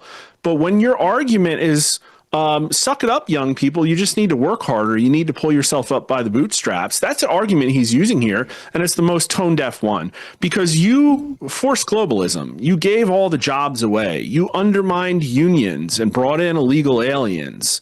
You forced people out of the workplace with DEI. It's like you put multiculturalism in school and forced the least behaved students to coexist with the best students in the classrooms. Literally everything that's happened has been this degradation of post-war American cohesive culture by boomer individualism, and it has destroyed the fabric of our society. It really has. And now maybe people would say that's not harsh, but if you look online at some of these videos on YouTube, it is the popular sentiment among the younger voter. And Trump, again, needs these people. Now, he could be doing worse with them. I guess that's the good news. He's polling at about 40%, but he had them. He had a 60% job approval rating with them. And I think he won because of them. You remember, he went on Rogan. Like, that is a very strange thing for an old Republican to do. And that guy's like gone. He's like, no. These boomers did well post-COVID. They got to keep their third Airbnb that they were able to purchase. We can't jeopardize that. And they have a home equity line of credit that they used to buy their second boat. We got to protect that wealth for people who haven't worked as hard. Meanwhile, you have like 30-year-old incel STEM graduates with a $100K loan that can't get a job because Indians are taking it at a cut rate and they're driving Ubers, hoping that AI won't eat their DoorDash delivery job. Like that's who Trump got to turn out. These are the people that are DMing me who are not Republicans, who gave Republicans a chance, who are burning all of their MAGA hats in a 55-gallon drum and saying that they're going to sit it out and punish the Republicans and hope that the Democrats win to teach Republicans a lesson. And I can understand the sentiment because the Republicans are not governing like they have implied that they would if they ever got the majority, right? That's certainly not happening. And again, my advice was like to Trump, your numbers are going to be okay. You're not going to get into George W. Bush territory. Maybe it could. There's a scenario where that happens. But how are you going to get Republicans to win in November? You have to make it look like they can govern. And at this point, they aren't. We're going to have another government shutdown. Everybody's going to laugh at them about it. At this point, between now and November, the only thing I think will work is like basically aliens, World War III, or a complete delegitimization of our elections because of the stuff that he's doing right now. And that's possible. Like, we're in a scenario where I think black swans are going to increasingly happen. You got the head of NATO saying we're going to have a two-front war with China and Russia. We literally, we just raided, the FBI just raided Fulton County over this election integrity stuff. And you had the forced sale of Dominion to a new organization nobody knows anything about, where allegedly they're recertifying all of the election machines that are used in most swing states in the United States. Like, I just don't know how we can even predict how any of this is going to play out. And then you have this right who, burgeoned into this beautiful grassroots movement during the Tea Party situation, right? Who then was naively cast aside by Paul Ryan and all of the cynical misuse of this grassroots movement, who then found their new avatar. And, I think one cynical way to put it is that the grassroots movement outsourced its revolution to one man. And that man said he was going to do it. Remember, he used the words like retribution and stuff. This is stuff he said on the campaign stump. And people have been with him for 10 years saying in the back of their head, well, he's an outsider. He gets it. With Trump in, he's going to fight for us. And now what we're seeing is the first cracks that, like, no, maybe it was all a scam to begin with. Or maybe something happened in the last year that turned Trump into a different person. And by the way, can I stop you there? Because today the Epstein files were released and his name is brought up in there. and some of the files that were supposedly released. And then, according to reports, some of them were pulled offline, but people took screenshots. I don't know. Who knows? I don't know. But the point is, people are now making the comment that maybe this explains that Donald Trump has been controlled. He's being controlled. You know, whether it's Israel or the Epstein files, he's controlled. You know, I don't know if I buy a lot of that, to be frank. I think at the end of the day, Donald Trump is a pragmatist. Okay. And at the end of the day, he's right now trying to build his legacy. And I think he's listening to Jared Kushner a lot, which I think is a problem. I think he's listening to some of his very, very rich and wealthy friends, as you've already noted. Yep. And I think he is not getting out among the average American enough and hearing from the average American. Now, I showed something a while ago, and I don't want to be misleading with what I showed. Here's what I showed. Breaking, Trump support is collapsing rapidly. And then you did the clown emojis, but you're responding to Warnock there, who was the one saying that. You're saying right now his support is not collapsing, right? No, again, you should not light your hair on fire about Donald Trump's current job approval numbers. They're just not that bad. And there is a current psychological operation going on among the polling industry to put out very bad Trump marks. And I can understand, I think, why it happens. You have people like Pew that I think had Trump at like a 37% approval rating. Well, I have him at like a 47%. So it's literally just not that bad. And one of the reasons is a lot of these people like lean very heavily into proprietary panels. I'm not sure what Pew does, but I know like Reuters, Ipsos, YouGov, these people have very small panels. And these people tend to be more news sensitive and more ideologically pure. And quite frankly, more like Blue Anon. And it's because they have community managers who are corporate people that have LinkedIns with pronouns in the bios. And you see just weird things that I don't see in my polling. Like if you look at, their Democrat job approval rating for Trump, it's going to be like 5% approve. Well, I get like a 19, and it's just different. Like my Democrats, some of them are crossed over to Trump, and it makes sense because we know that Donald Trump turned out more voters than any other Republican before because he appealed to crossover Democrats and independents. So I really think my job approval rating is right and the most accurate, and we're the only ones that polled it daily. But again, this is about convincing America that Republicans have a path forward. And if you like just imagine going up to any Republican congressman and saying like, yo, we got a lot of problems right now. Like, look around. Here's the laundry list. Like, what's your solution? Like, how are we going to fix this? I think you get a whole lot of crap, a whole lot of useless crap. Well, we just need a conservative harder, or Americans just need to vote more Republican so we can get in and wave a magic wand. And it's just garbage. And I think America is starting to realize, I mean, I think they kind of knew over the last 10 years that the Republican Party has sort of lost its ability or will to be a serious political force. But Trump made that different. It's like, well, with an outsider at the helm of this thing, now we're cooking. And I'm looking around and I'm just seeing, I think people increasingly say, well, we're not cooking right now. We're actually cooked. And when Trump is doing flip-flops, I mean, just the complete energy reversal. Remember, like a year ago, we were talking about auditing the Fed. We were talking about auditing the Fed. Was that a Trump promise? Probably not. But it was certainly something that was in the discussions that were happening around the Doge movement and all this stuff. Well, in less than a year, we went from audit the Fed to our path forward is showering free money on everybody with low interest rates again. So it's like, I mean, that's not a solution. So I don't know. The line's got to keep going up, and we're on the same path that we were before. And I think everybody thought that Trump was sort of our way into getting onto another path. And so like the writing on the wall is it's still going to be messy, I guess. You know what I mean? Like we're expanding the military budget 50%. We have a lot of geopolitical problems. There's increasing, tension between Russia and China and us. We have an ascendant, Muslim population in Western countries. You have, stuff going south in South America. And you have America who has, I don't know how long the leash is going to be, depending on how much of the cleanest dirty shirt that we can maintain ourselves. But our debt situation is pretty untenable.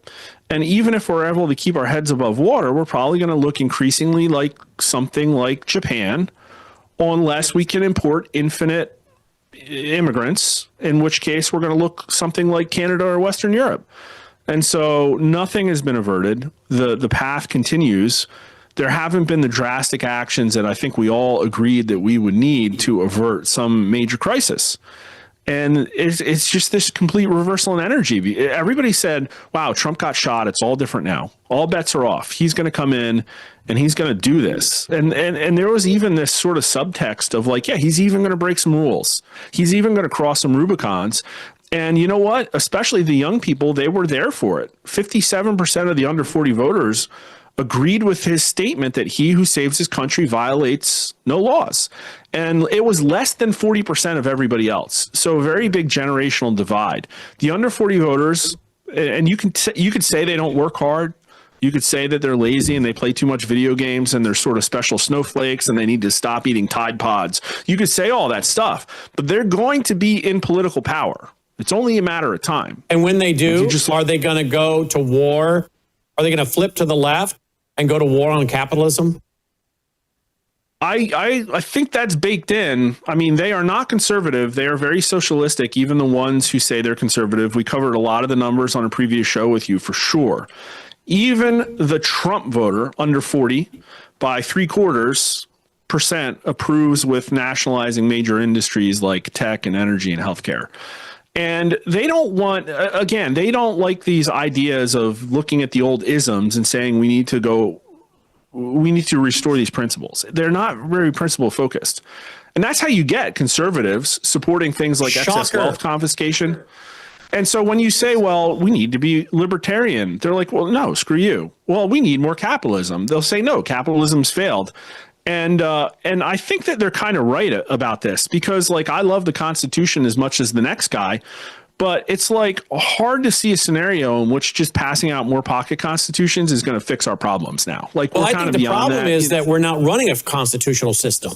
We haven't for a long time, and they're going to blame this on the free market system. Well, the constitutional system hasn't worked. The free market system hasn't worked. We haven't really been running a free market system since 1913 when we allowed the Federal Reserve to come in, a private charter to private banks and start making a lot of decisions, and we keep bailing them out because the banksters got in charge, and we're bailing out the banksters instead of letting banks collapse. Yes, if you went out there and got too much debt, too much house, too much car, too much credit card debt, you should collapse, okay? We shouldn't be bailing people out. We should use this to show ideas have consequences. And we don't cleanse the system. We just keep propping it back up and taking on more and more and more debt. But eventually it has to pop. Eventually we're going to get to the end, and I think maybe we're there, to the debt-based system. And I think that's what they're rolling into now with the Genius Act and all this other stuff. And now they got themselves a newly appointed Fed chairman, if he can get confirmed, that seems to be a big fan of Bitcoin and crypto and running all those circles with the tech bros. And we're going to go to digital IDs. And then when these young people come into power who don't want really to care about the Constitution or the Republic or absolutes because they're kind of committed to pragmatism, they have no foundational doctrine or worldview. Guess what they're going to be able to do with all those systems when you don't do what they like? Turn you off, right? Well, turn you off. Maybe that's one way it could play out. But in many ways, these people they're very interesting to understand. And I don't know where this is going to go, because one of the things I was saying is they want to get away from principles. But when I follow the influencers and hear how they talk, it's because they want to get back to morality. Now, it's hard to look at a lot of... Well, I don't understand that. How can you have how can you not have principles, but you're concerned about morality? Maybe I'm using the wrong words, but I guess what I'm saying is, if I just went to a Republican event and spoke, and I was preceded by this 75-year-old guy who spoke for 5 minutes about how great the Constitution was. And then I got up and followed him and I said, it's not going to save us. Nobody cares. And that's because, again, the quote, it's only our governance is only for a moral and religious people. And so how can the Constitution save us if there's a significant number of people in our country who just don't abide by its rules, don't have the integrity to even live in an agreement with people? I think a lot of folks would look at Constitution thumping under 40 as performative. And these people don't like performative. They like authentic. That's why they listen to podcasts. And that's why personal authenticity and honesty and trust is an important part of what they consume. And they also are very socially cohesive, even though they're weird. Like, for instance, they've never had more video games available to them than they have now, but they all just play Fortnite. They just play Roblox and Fortnite. They are craving collectivism, and they don't like that the system has failed. They perceive that it's unfair to them. And so, in my opinion, restoring fairness and all of the things like criminal accountability for them are off the charts. They want people arrested more than anybody else. They want the government cleaned up more than anybody else. They want audits. They want narco boats bombed. They want people thrown in jail for the AutoPen scandal. All of those under the under 40 voters are higher than every other age group, including... You know what this tells me? You know what I'm hearing? They're the generation that's ripe for a dictator. They're the generation that's ripe for a one world antichrist to come in and do all this. You say, and I agree with you. The Constitution was written for a Christian and moral people, or at least Christian values, Judeo-Christian values, the laws of nature, and nature is God. And you're right. You can have the Constitution, but if you don't have the morality to go with it, it's not going to work. And that's why, to be a territory that became a state, you had to submit an application and show respect for the Northwest Ordinance, which is why a lot of the state constitutions say a respect for religion, morality, and knowledge. Religion, morality, and knowledge being necessary for good government. And that's why you see that phrase in a lot of state constitutions, because it's part of their application to become a state that was a territory applying. But isn't that interesting? They don't have the morality that goes with it, many of them. But they want all the rights. They want all the rights that come from the republic without the morality that goes with it. Now they see the way to get what they need is for a strong man to come in and punish the people that they're blaming. Yeah, I don't know if they'll get to a strong man. It takes a strong man to do that, right? Yeah. It's not just something you can snap your fingers and get. And I think a case could be made. I don't want to clutch pearls here. I think a case can be made that if we don't have something like that, we're not going to get as far as the Roman Empire did. Again, I love the Constitution as much as the next person, but it's not a suicide pact. I think we can all agree to that. And so we are past the time when half measures can fix the problems we have. I think that's fair to say. And I'm sure things can get worse. And I don't know how long it takes for these people to come in power, but they're absolutely going to. Right now, Congress is 60+% boomer and silent generation. And there's more people in the silent generation in Congress and Senate than there are in the millennial and Zoomer generation. Well, that's going to reverse. And I'm just saying these people are weird. They're wild and they don't care about the same things as you.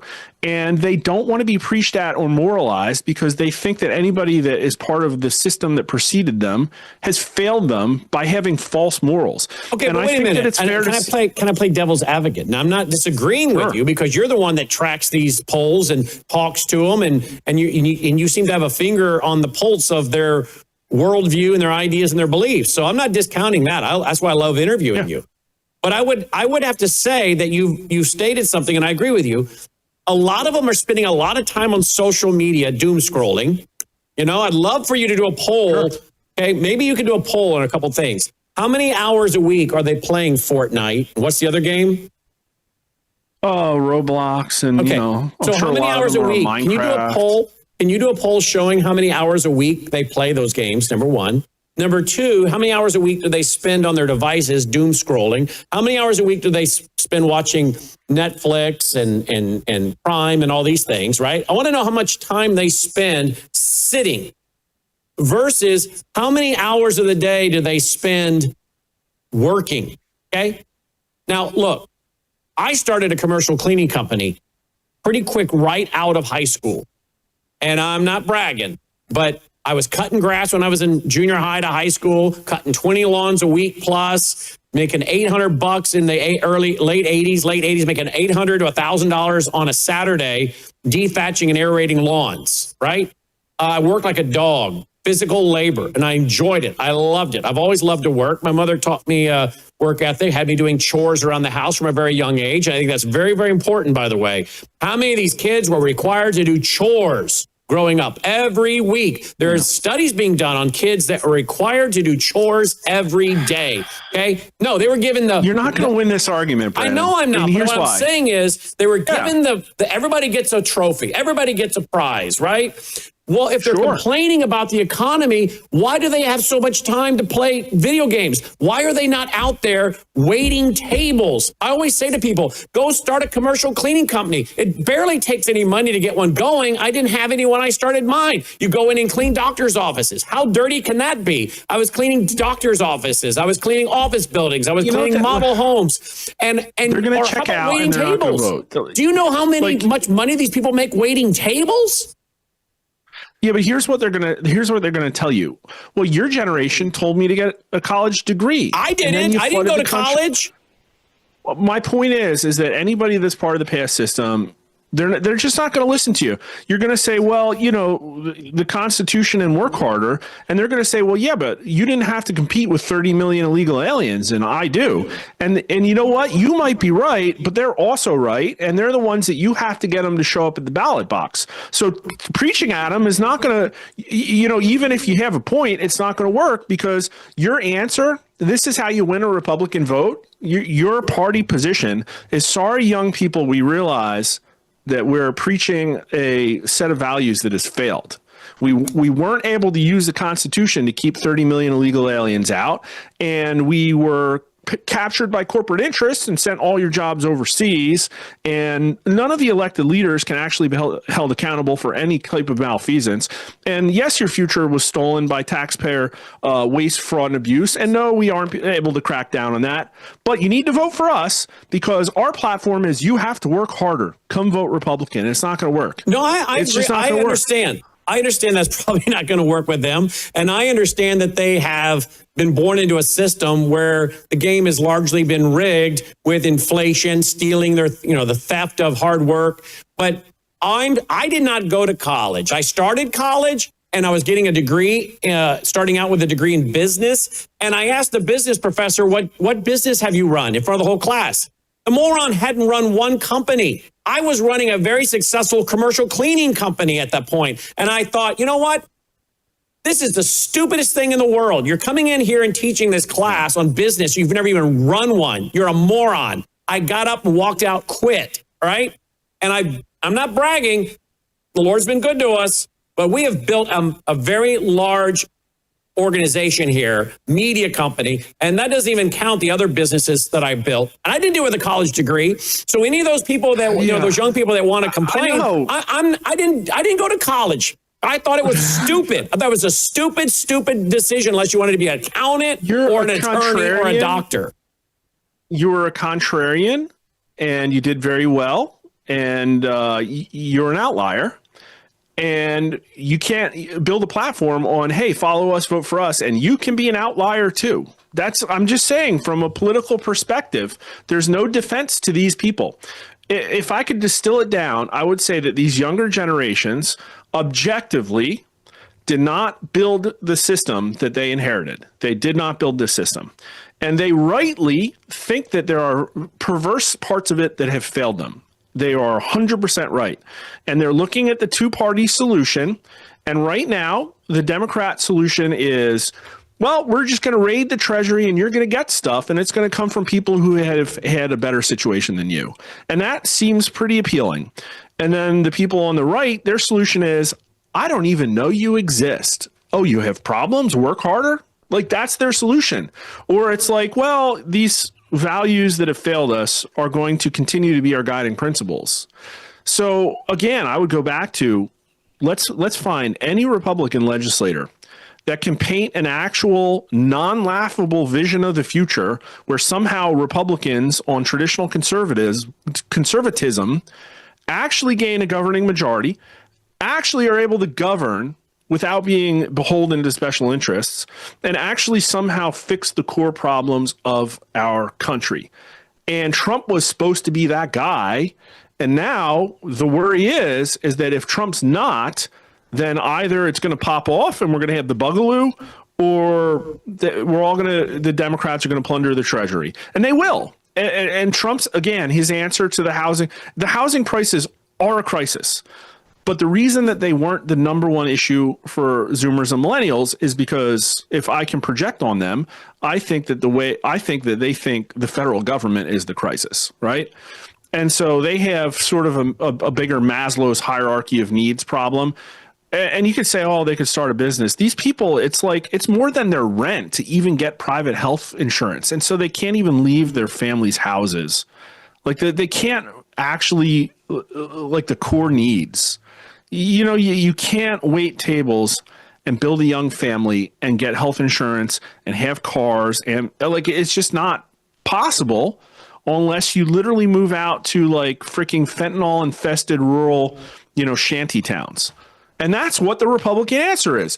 Go move to a different economic zone. Like Ben Shapiro's doing whole shows about this. Well, no, you can still buy a house in America. Let me just jump in right there, because I'm not saying maybe that's the answer for them. And I'm not saying that they're not having a hard time coming up with the capital to start a business or to grow. But where I live outside of Memphis, you can buy a really, really nice one level, 3-bedroom brick home in East Memphis for $265,000. I mean, that is a nice house. Okay. I mean, it was what the middle to upper class lived in when they were built in the mid 60s, and they're still nice neighborhoods. They're very desirable neighborhoods. Now, why are you living in Chicago? What? Because they love the life in Chicago or New York or California.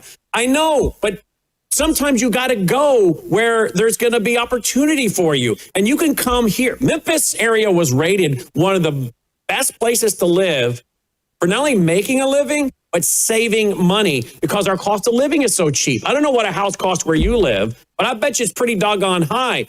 But here you can get a really nice 3-bedroom, all brick house from the 1960s for about $265,000.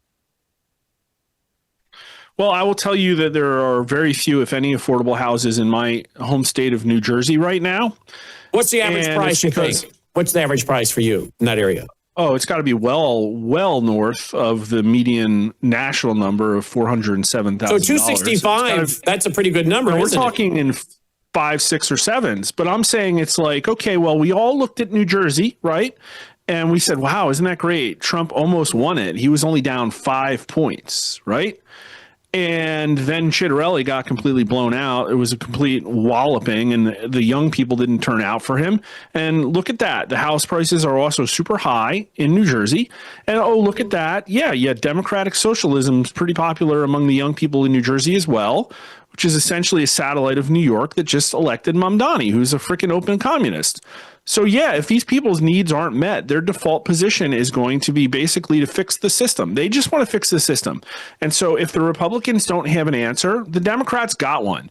If the Republicans can't fix this, and again, there's a housing price crisis for them.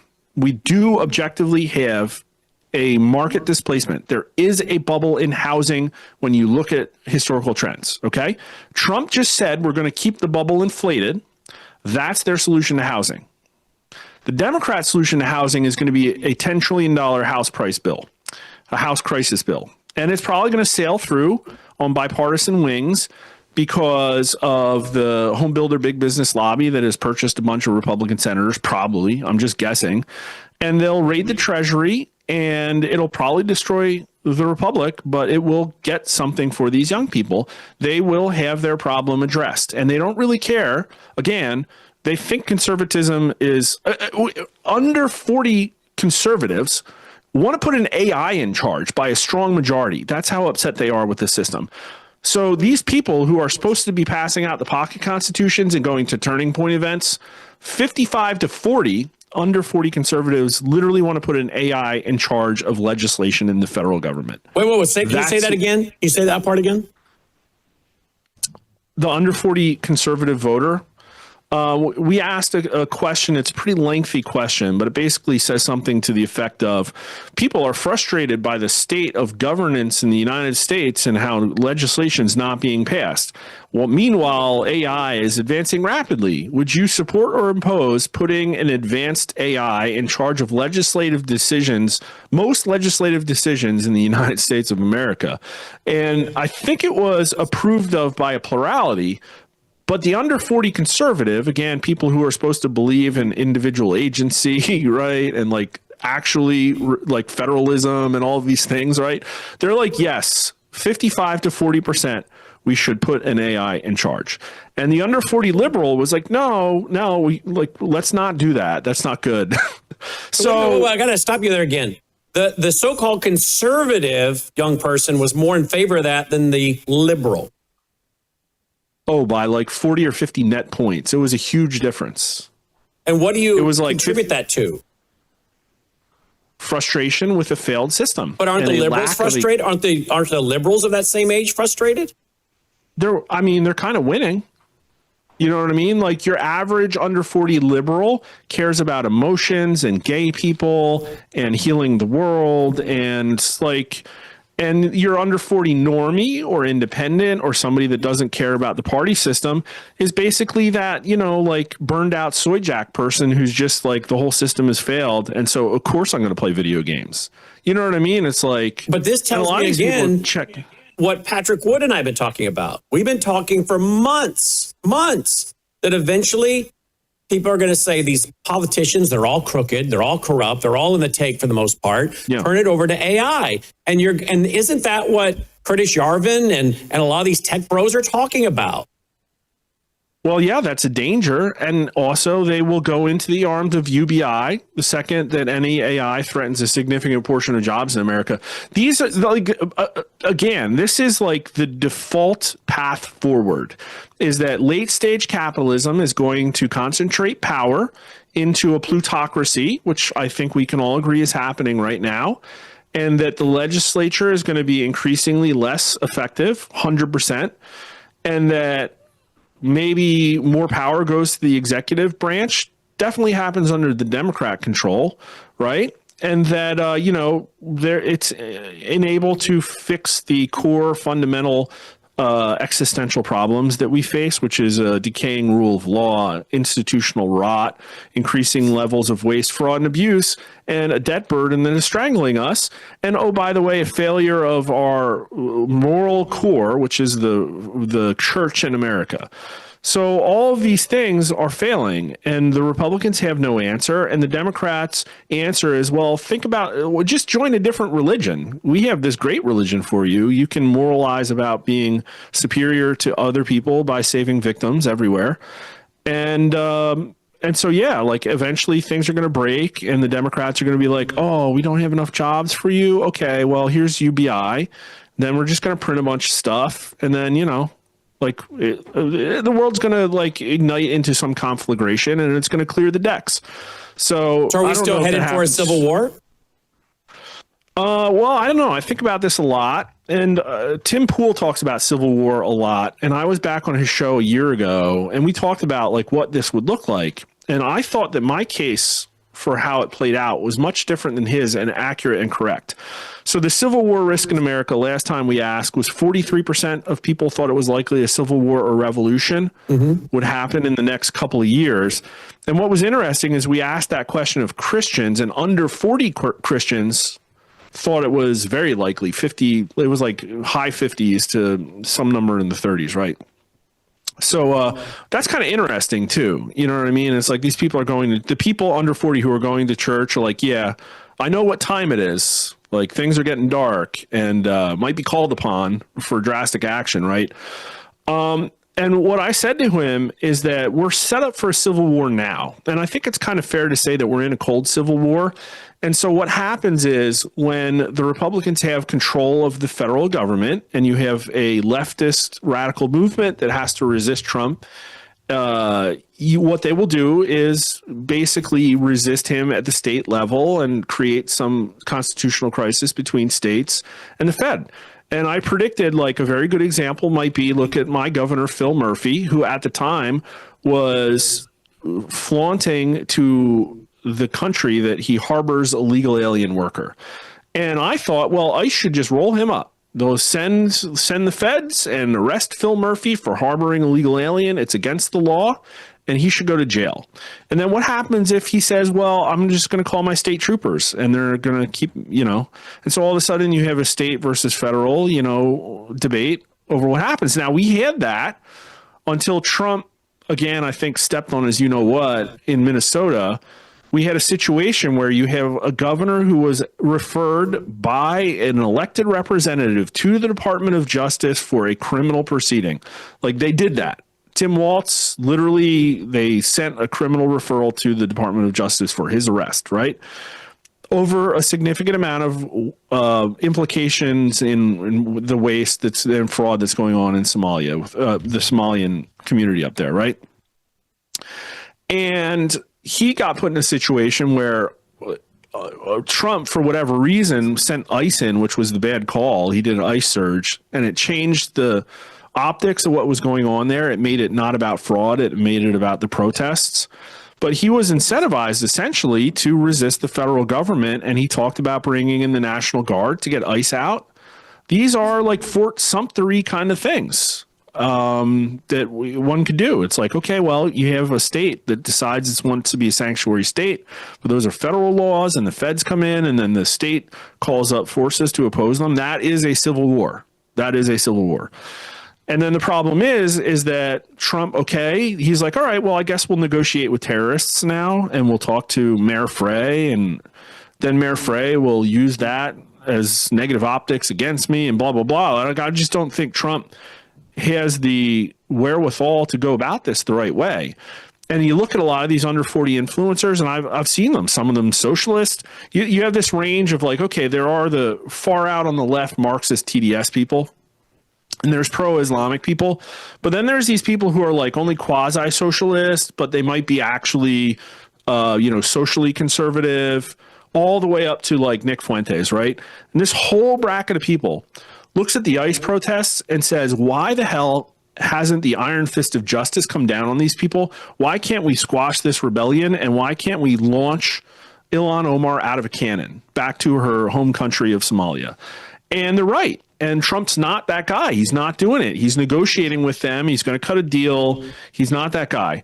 And so I think it's fair to say that if we need a civil war or not, maybe we're not going to get one, because there's so much fraud here. Like if Trump just like actually raided these Democrat strongholds with not ICE, but like with the FBI and the DOJ and the IRS and DHS and all these people, whoever should be investigating this stuff, if he did that, that would actually probably be enough for him to win. I mean, we're talking about probably $100 billion in annual fraud in California. I don't know, right?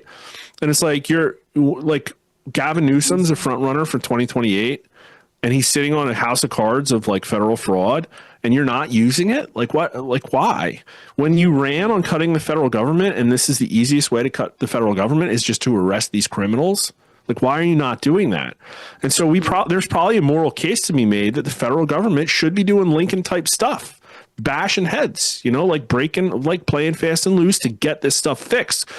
Because how are we going to go overturn an Iranian regime or go get involved in Ukraine versus Russia when we can't even keep our own states from stealing hundreds of billions of dollars a year?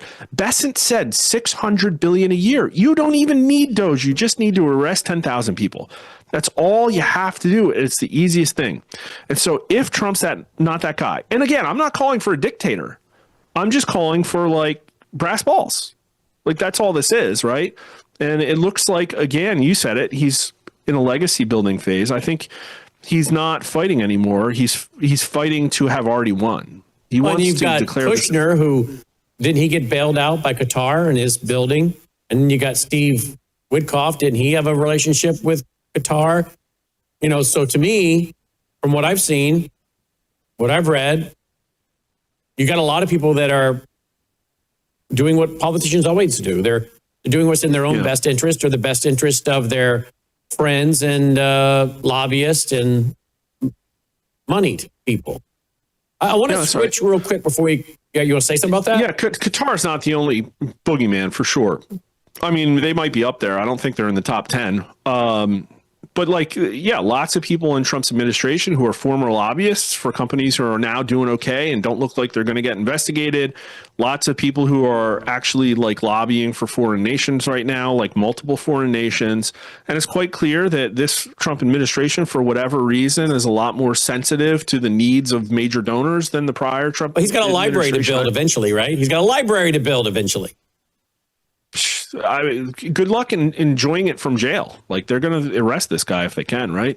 So when the Democrats are going to win, he'll be impeached. Do you think he fills out his whole term? I think he will be impeached. I look and wonder and say, wow, if the Republicans really want to recapture the establishment, then maybe some of those people will vote for his impeachment. And it obviously depends on what pretense they come up with. And there is fraud, in my understanding, in this administration. 100%. Whoa. What? Where? I'm not a very connected guy in D.C., but I've gone down there enough to know that there are multiple like sort of open secrets going around about in-depth existing Democrat investigations into malfeasance by at least multiple like cabinet heads, and that there's going to be a very brutal anti-corruption push. What about the rumor of selling pardons? That's not specifically what I've heard of, but I'm not doubting that that's also happening. And again, I don't know. I'm not accusing Trump. I don't know how much of this he even knows or controls, but he's surrounded by people, in my opinion, who don't have Americans' interests at heart. And status quo in Washington, D.C. is to use your position always for personal gain. And so the idea that those people don't infest his administration is kind of, and I've just heard anecdotal claims. Like, you know, I've heard stuff about Kristi Noem. I've heard stuff about David Sachs. I've heard stuff about like some MAGA stalwarts who are taking money to go after people within the Department of Justice to get them fired in order to save big business, stuff like that. And, you know, it's like the one thing he had to be is not that, right? Like after the Biden administration. And it's like, you know, we turned the FBI into Joe Biden's personal Gestapo, and Joe Biden, everybody thought that he was profiting from businesses in China. And it's like we all pointed the finger at that and talked about the laptop from hell. And now you have people in your administration who might be enriching themselves. Like, it's going to play bad. There will be blowback because, yes, there is a double standard. Like, yes, you obviously know they're going to come after you criminally. You can't, I guess you can't do that to a Democrat. Adam Schiff's still there, right? Can't do that to a Democrat. But you can do it to a Republican, and they're going to do it to him. Now, politically, will an impeachment matter that much? I really don't think so. I think, remember, his numbers went up after he was convicted, right? So I don't think politically it'll matter that much, but obviously that's all Congress is going to be doing, right? They're not going to be doing anything for him. And so that he gets kind of kills impeached his in the administration. House, impeached in the House, and maybe convicted in the Senate. Maybe. Yeah, like there's a slim chance. I just don't trust Republicans, and that's how it would happen if it was a really bad optics. But like I've heard that they're drafting impeachment articles against Pam Bondi right now, and they're probably right to do that. Yeah. What about with midterms? Definitely they lose the House and Senate in the midterms. Yeah, and the bar is so low that like I gave Trump a path forward. It's very easy. You have to convince America that Republicans have a vision of the future that addresses their two main problems. And one is that our economic system does not work for Americans, and you need a path forward, a golden path for a restoration of a middle class. And then the other is you need brutal, visible government reform of the agencies. You just have to have it. And that involves arresting a lot of people, but also going through each of these agencies and investigating what happened and showing America and walking them through that you can trust the government again. And they can't get all that done in 2026. But my whole point was you have to stay on message and at least show people that this is how we're going to do it. What reason do you have to vote for Republicans right now? And Trump has to give them a reason. And yelling at John Thune for not using the nuclear option is not a reason to vote for Republicans. It's not. It makes them look. And so what does that look like? Like, bring them to Camp David, go do an offsite, come back with a contract to America. It has these 2 or 3 pillars. It's got these lists of 10 huge things that we're going to do that save America. And it's not going to be giving you a health savings account for your freaking health insurance. That is not the kind of fixes I'm talking about.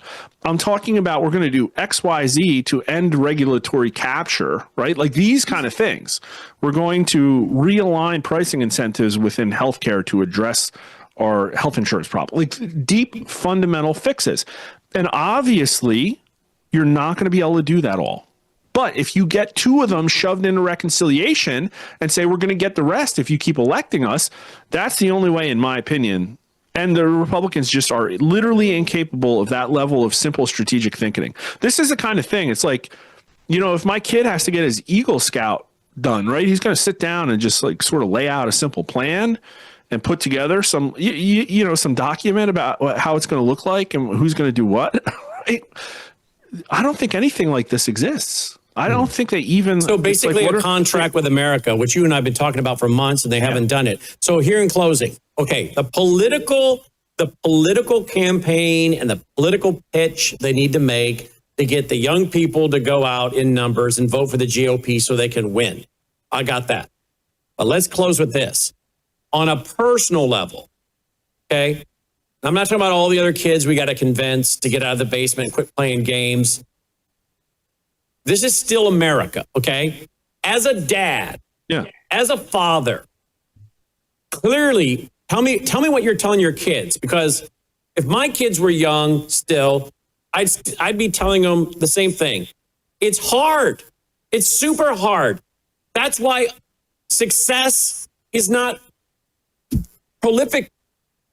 If it was easy, everybody would do it, right? It's hard, and you have to be willing to work 7 days a week. You have to be willing to do the jobs nobody else will do. You go in and you find what needs to be done and offer a service or a product that people need, and you do it with conscientious attitudes and honesty because people have needs. Now go find a way to serve their needs and work harder than everybody else. Do the jobs that are dirty if you have to for a while to get where you want to do, but have goals and objectives. I didn't want to run a commercial cleaning company, but I saw a need and I ended up getting contracts with multiple movie theaters and then at these doctors' offices and model homes and office buildings. I didn't like doing it at all, but it was until I could get my first book published, right? Until I could get on radio. And then the doors start opening and God providentially opened doors. But I raised my kids with this same mentality. I told all my kids, you want to go to college? Go to college, but I'm not paying for it. I'm not. No one paid for me to go to college. The quarter I went, I paid for it myself. And then I realized what a joke that was, unless you want to be an attorney or accountant or doctor or whatever. But I'm not paying for your college. And I told my kids, it doesn't mean I won't help you out with some things, but I'm not paying for you to go to 4-year college. That's not my job. No one did it for me. You want to go to college? That's an investment in your future. Now, all of my kids, my 2 sons, none of them went to college. Logan, of course, runs the control room. He's vice president of operations, oversees all those guys. Yeah, and people can say, well, that's because his dad had spent 36 years building a company. Yeah, but he's very gifted at what he does. He has a skill set that is mind-blowing, and people try to hire him away from me at times. But my other son, he didn't go to college, okay? He is a captain of boats and does all kinds of stuff for a very wealthy gentleman I introduced him 2 years ago.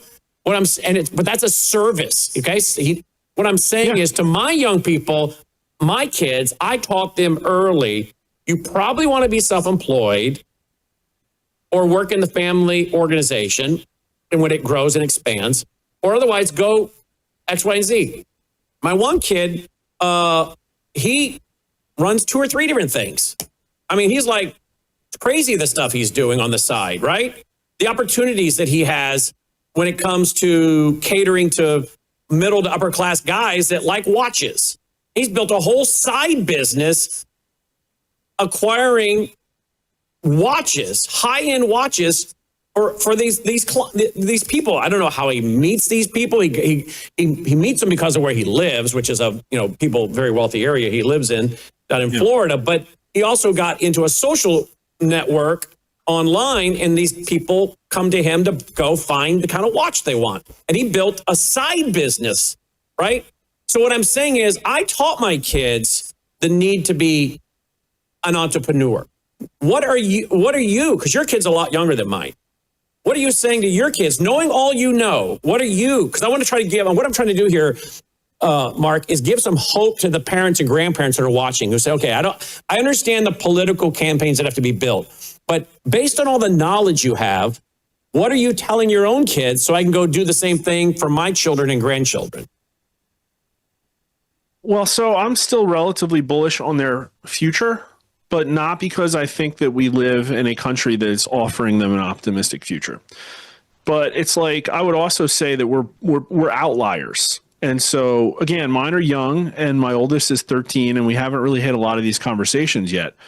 But if you think of the list of talks that I'm going to have with him compared to what I had to have when I was in 1994 or whatever, right, are very different.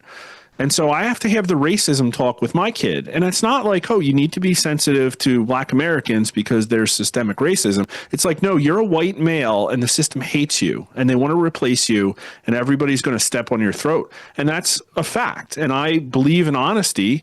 And so I'm going to tell my kids a reality, and they have enough agency, they're confident, they're intelligent enough that they're going to be able to parse this information. And I'm going to tell them it's because they have to.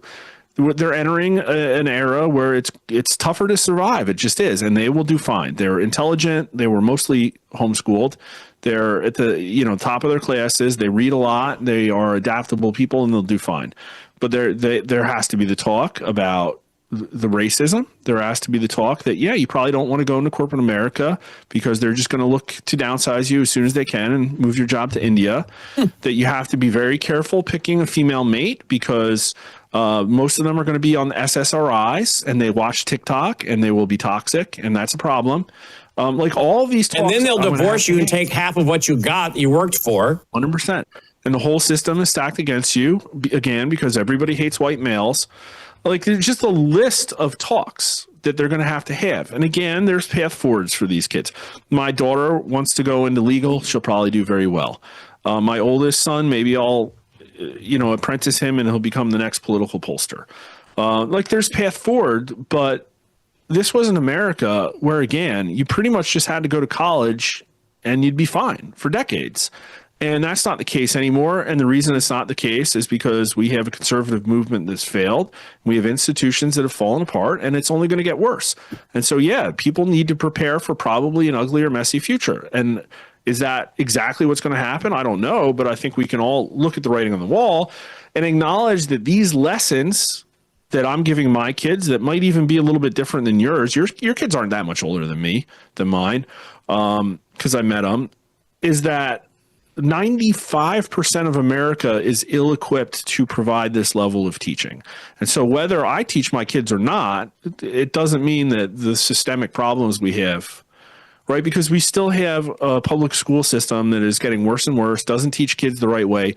It makes them passive consumers of knowledge and not active participants in knowledge. And they're all laden down by the lowest common denominator in the public education system. And then most of them are going to go off to a college and get a degree that has been completely diluted in a industry that is rapidly trying to downsize as many people as possible. It's just bleak. Like, the problems, this isn't like, oh, things were bad because we had 4 years of Biden and now we have a time to catch our breath. Like, all of these things are actively significantly getting worse.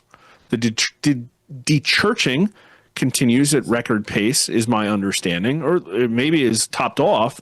But when the age wave goes through, you're going to see people die out of major denominations at the very least, and they're not going to be replaced with more organized denominations for sure. So you have that happening. You have the academic system that's being propped up by freaking visas and foreign students. And we are in a process of giving away our corporations to foreign governments. We are doing that actively.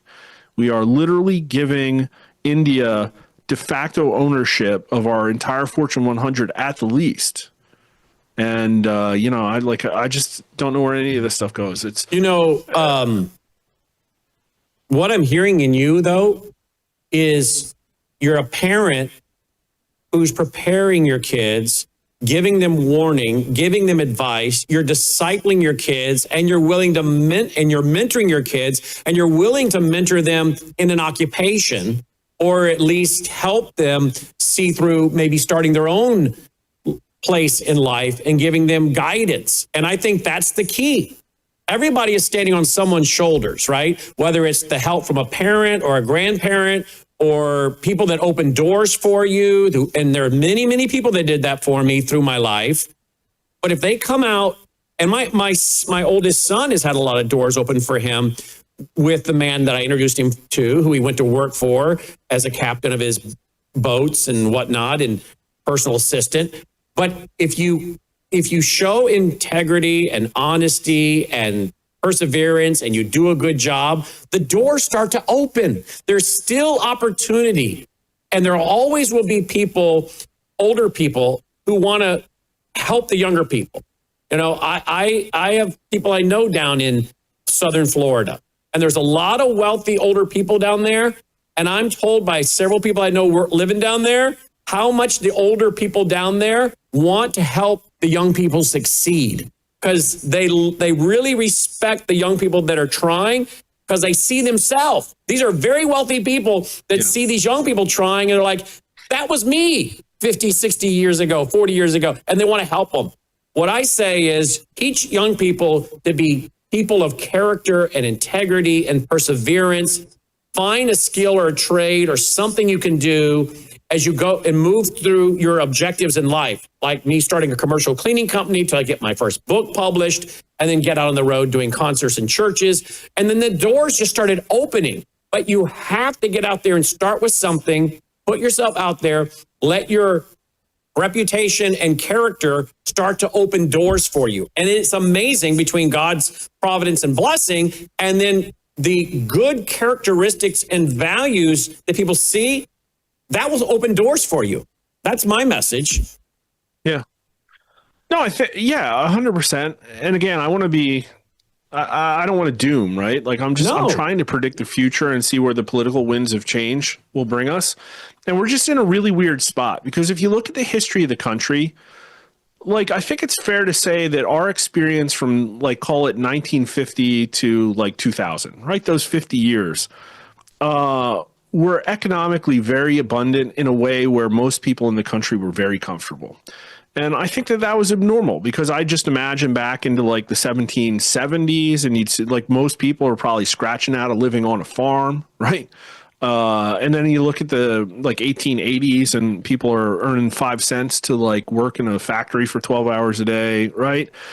And so we did really well in the post-war period because of our status as a global superpower and the way that we reformed strong institutions after a period of crisis. And it's given us an expectation that America is bountiful. And it's given us a higher watermark for all of our economic measures. And so just thinking, well, seeing everything around us and seeing that essentially what is happening is that this era of economic largesse, for whatever reason, is guttering out, right? Is that we have a lot of dead wood and it hasn't been burned, and our system is set up so that it can't be burned. And so all that happens is we have to reform some way so that our prior high watermark is like, diminished. And that's what happens, is that a war will come and it wipes the slate clean. We hyperinflate our way out of the debt or whatever. The global order changes, resources are redistributed, and different allegiances happen. And like that just feels to me like the only thing that's the path forward right now, because I'm looking at this politically, and I'm just not seeing the level of solutions that America needs out of the current. Which means that one of the greatest challenges facing us is going to be to keep our kids and grandkids from being drafted and dying off in some foreign war. Yeah, 100%. I mean, we can talk about their future, but dead kids have no future. Yeah. No, I think this is right. 100%. I'm hoping it pops off before my oldest is 18. To be honest with you, I'm old enough that they're not going to drag me back into the Navy. And I think we're looking around and we're seeing some things that are concerning now. Again, I already mentioned that Trump wants to raise the military budget from $1 trillion to $1.5 trillion. We just took Maduro. We just said, you know what? We're taking our oil back. We just took it. And now we're like, we had to rough up Greenland so much to the point where people in NATO are threatening us with an Article 5 action. And we got what we wanted out of Greenland. It seems like resource nationalism. It seems like we're competing globally right now with Russia and China in basically a game of hungry hippos to, just things like, again, I'm not an economics guy, but just look at this silver to gold price ratio and what it's done over the last month is just stunning. That's not normal. And maybe it's just people riding a momentum trade. Maybe it has something to do with the AI chips or something. I don't know. But it's like, or it could be pre-war industrialization. I just have no idea, right? But it's like you look around and the signs are pointing towards global conflagration. Yep. I agree. And 100% agree. One other final piece of advice I would give to the parents and grandparents watching and listening. We're trying to shepherd children and grandchildren. Another thing I always say to folks that will question me about entrepreneurship and getting started and getting going in life. One of the things I say is you need to live in an area where people have disposable income. You can't get blood out of a turnip. You can't live in places, in my opinion, like Rockford, Illinois, and think you're going to have a high lifestyle. That's where my wife was born and raised. And I looked at Rockford, Illinois, and said, there's no way I'm living here. No. This is not a productive town in large, in my opinion, from 37 years of dealing with coming in and out of Rockford. And I said, I'm not living here. I'm not raising kids here. I'm not living here. You have to live in areas where there is a good economy and there is disposable income. And I would simply say another piece of advice to parents and grandparents is that may mean your kids have to live away from you. And my wife and I talk about that all the time. Everyone wants to live by, have their kids live by them and all. I say no. My kids need to do what's in their best interest for their future and their future spouse. And if that means that my daughter and son-in-law and grandbaby don't live near me, which they don't, so be it. I'm never going to hound my son-in-law to find a job and come right back to Memphis, even though we're here, his parents are here, because that may not be in his best interest. Where he lives is a very, very affluent area. And for the line of work he's in, he has to live in an area where there's a lot of discretionary income. And I would say to people, that may mean you need to get out of Minnesota, California, New York. And you need to go where there's opportunity. And if that means parents and grandparents, you say to your kids, I want you living near me, but I can't be selfish. You may need to go to Florida, somewhere in Florida, or you may need to go down to Tennessee or wherever, but you can't expect to be successful in life when you're living in a place where there is no financial opportunity or very little discretionary income for people to spend. How do you run the free market when no one's got money to spend? I think that's good advice, but what you're telling people is to adapt around economic scarcity, which is a bleak message, but it's true. And it's good advice. It's like, yes, people have to adapt if it's going to be economically scarce. But isn't that our history? Sad, though, people go west, young man. Go out and get a farm. Go where they're giving away the land and build a farm, and they would leave the family. They go and they get land and build. I mean, one of the biggest reasons for divorce is finances, right? So get your financial house. Don't you think it's atypical to look back at human history, though, and say, well, the vast majority of younger people just completely moved somewhere totally different than their family? I don't think that would be the case. You know what I mean? Like, especially with such an agrarian culture, especially with such a culture focused around a single church building.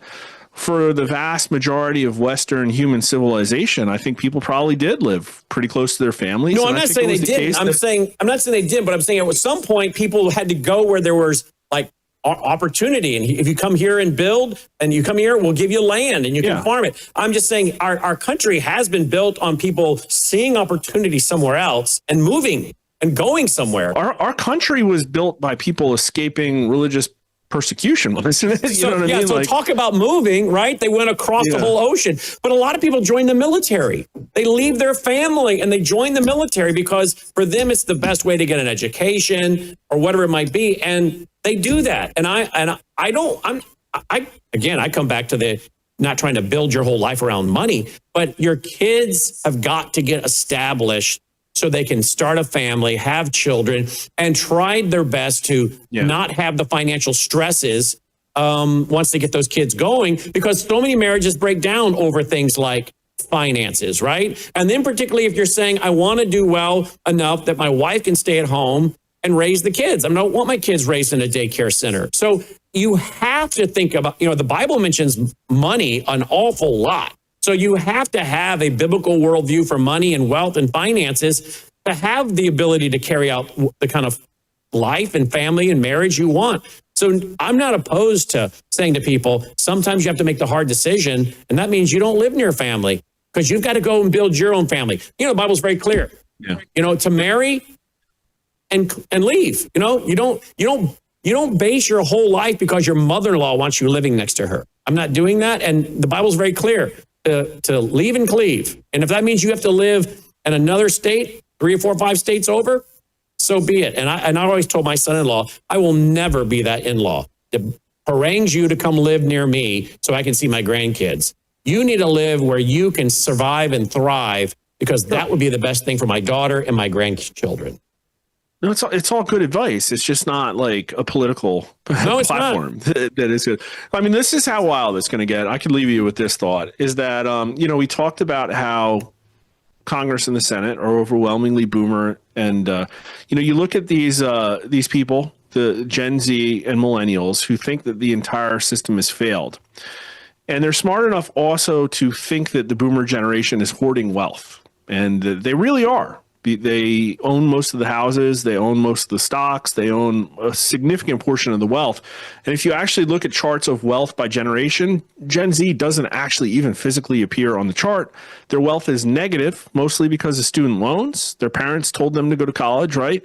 And maybe they picked a stupid major. Maybe they didn't. Maybe they picked a STEM major and they can't get a job because of Indians.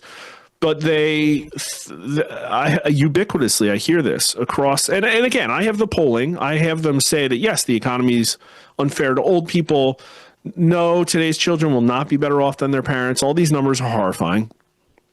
But then you listen to the influencers talk, and there's an aspect of the system was stolen from me. I don't have a future. People are hoarding wealth. The corporations are too powerful. And this is the same generation that when you look at the stuff they consume, like they grew up reading The Hunger Games. They watch the Squid Games on Netflix. They play Fortnite. These are all battle royales. They have a strange fixation with battle royales. And they have perpetuated a meme called the Day of the Pillow. And some people refer to Gen Z as Generation Zyklon. Like, these people they're going to do drastic things, and I don't know what those are.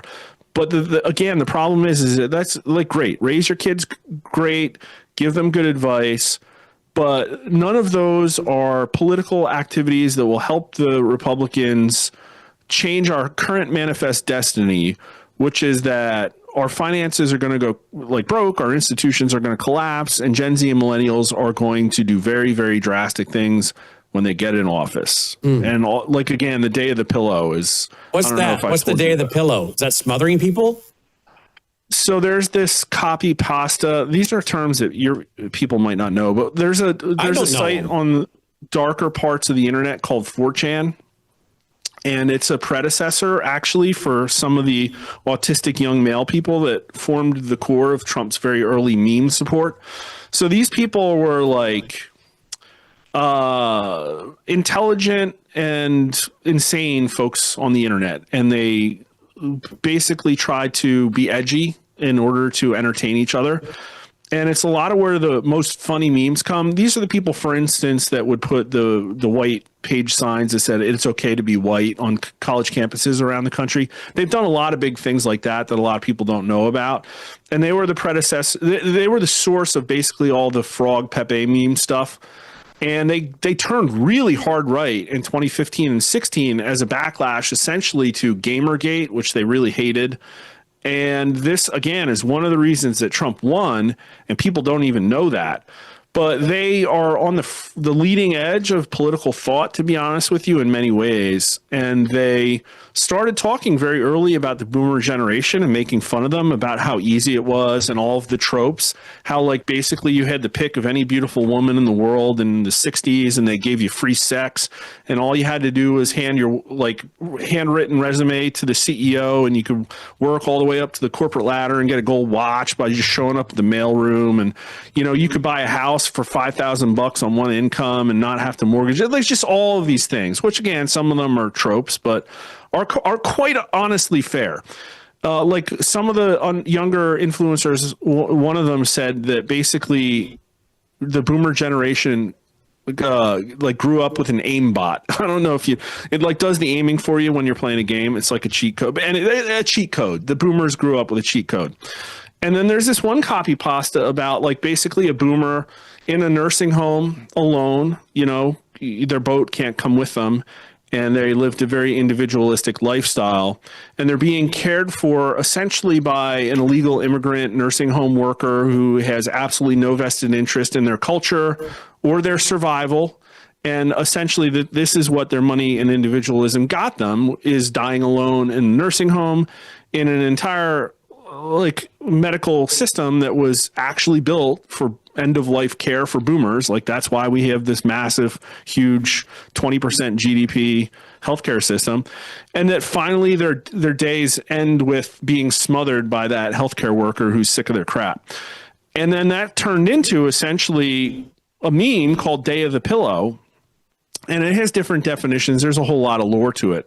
But essentially, it's the idea that, you know, like people have said, well, a republic dies when a majority of people can vote themselves the free gimme dats, right? And what's kind of interesting is that it hasn't really played out like that. Like, yeah, a majority of people could raid the treasury and vote themselves welfare right now, and it actually isn't really like what happened at all. In fact, what really happened is that the elitists got their hands in the cookie jar and made common cause with all of our elected leaders and plundered the treasury. That's really what's happening. It's not the welfare people, it's the corporate welfare people, and that's perverse. And what they say is that, well, actually, the tipping point that's going to happen is that there's going to come a day when the Gen Z and millennial generations have enough political power that they can basically just put a pillow over the face of the boomers. But by that, I think they mean like booting them off of Medicaid and raiding Medicare and raiding Social Security and cutting off all of these fat social safety nets that the boomer generation is going to strain to their breaking.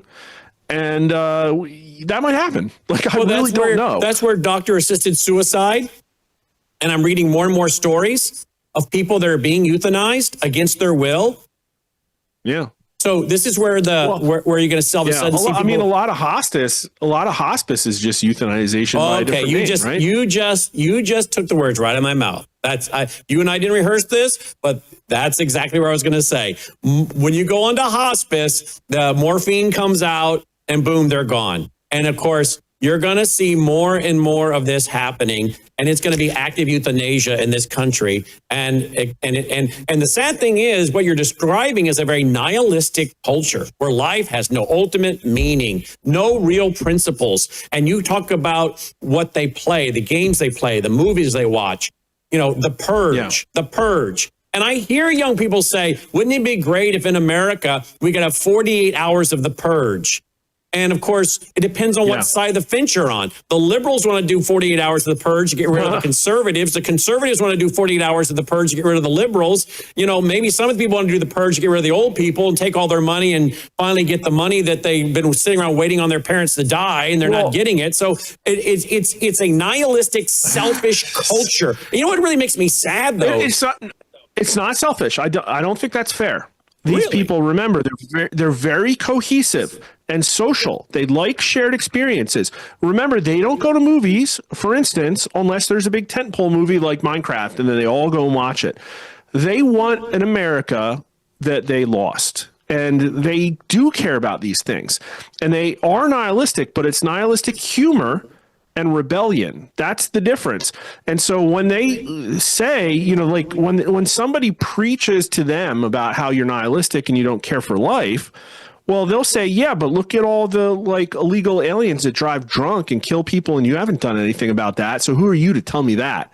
So for them, it's like they do care about these things. They do. They want it fixed, but they just don't want to hear you talk about it because they know you didn't do it and that you're full of crap. That's the very important distinction. And so but see, that's what's why so horrible. They act like certain people like myself and others watching didn't work like dogs to get where we're at. No one gave me a handout. I left home right out of high school with $800 from cutting grass. I've never taken a handout. I've never taken welfare. The idea that all of us somehow, and there's many in this audience that can say that, many that are watching tonight, we work like dogs, and they all think we just had it so easy, right?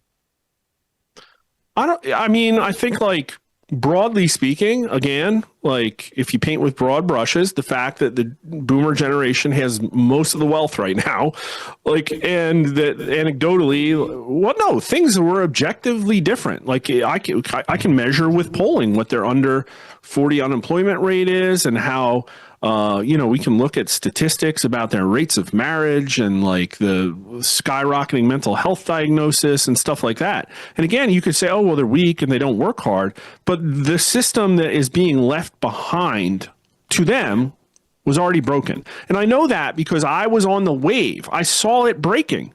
Like I saw it coming down around me. Again, I've owned and sold 4 houses in my life.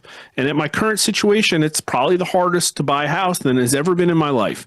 And why is that? Well, it's because I saw in real time over the last 10 years how because of diversity, equity, inclusion, and H-1B programs, my resume, as it got even better, became less interesting. Wow. I had a massive corporate career where I was making hundreds of thousands of dollars a year, and now nobody wants to talk to me. And yes, you know what? Like I get paid a lot less, but I like doing this. If I wanted a corporate job, I could get a corporate job. I would have to kiss somebody's rear, and I would have to sneak in and network in order to bypass all of the new systemic racism that is labeled against me and the ageism. Because we talked about before, the H-1B program is also a way in which they have a bottomless well of younger people to employ so that they can keep their corporate healthcare plans down. Well, what you're describing now, though, is horrific. It is horrific. The whole white system is corrupt. American male, but you know what? Michael Savage is probably 80 something years old. And if you spend any time reading his books or listening to Michael Savage the last 35 years, that was his story. He was a white male in California trying to advance and couldn't get a doggone job because he was a white male. Now he's in his 80s. But then I also say, my parents are buying a house in the early 80s when interest rates are 18, 20, 21%, and then other people are being drafted into the Korean War, Vietnam. Life is hard and it's not fair. And people are crooked. I agree with you. But Brandon, that doesn't fit on a campaign sign. I know. That's all. Isn't that sad, though? To me, and we can close with this. Isn't it sad, though, that the strategy, the values, the training, the worldview, the messaging that parents and grandparents should be giving to their children, and we've given some tonight, apparently doesn't work in the political world. And isn't that part of the problem? That common sense that you give to your children and grandchildren doesn't translate into a political message. There's a disconnect from reality and morals and mentoring and discipleship of one's children and grandchildren that does not have any reality in the political world. And when that's the reality, then you are definitely on a collapsing platform. Well, I would just say, like, factually, younger generations inherit the culture that were instilled by prior generations. That just happens. It's fact. And that politics is downstream of culture, right? We know that as well. And that the culture is pretty messed up right now. And you could point fingers at a lot of different people. It doesn't really matter. But in my opinion, Donald Trump won because he had the platform that the culture desired politically. And then he didn't carry it out. It was retribution, brutal attacks on waste, fraud, and abuse, arresting people, and economic populism. And he wasn't very specific about what returning America to a golden age meant. But what I can tell you is it doesn't mean booming Fortune 50 stocks. It doesn't mean soaring GDP. It doesn't mean that the line goes up, because we have a corporatism problem, and that unfortunately, we needed probably some kind of economic revolution, and that the Republicans are not on board for that. And not a single person in the White House, except for probably J.D. Vance, is even looking at measures of wealth inequality, which are off the charts bad right now. And Trump's acting like a plutocrat. So, I don't know what to tell you. It's like we didn't get retribution yet. I guess maybe we can wait another 2 weeks. We're not getting a reform of all of our government agencies. We're not seeing brutal, visible reform.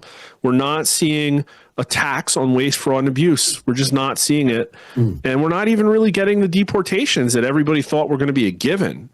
Trump was like, well, he tried 4 years to build a wall, and it's like, well, he doesn't control the government, and he's an outsider. What do you expect him to get done? It's like, oh, this guy got shot, and now he controls the whole government.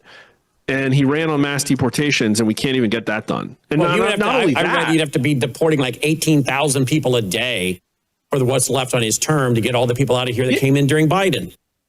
Yeah, you got to debank them and raid businesses and cut off their cell phone services and, seize their assets. You got to actually go about it in a different way than what we're doing now if you want those numbers to be high.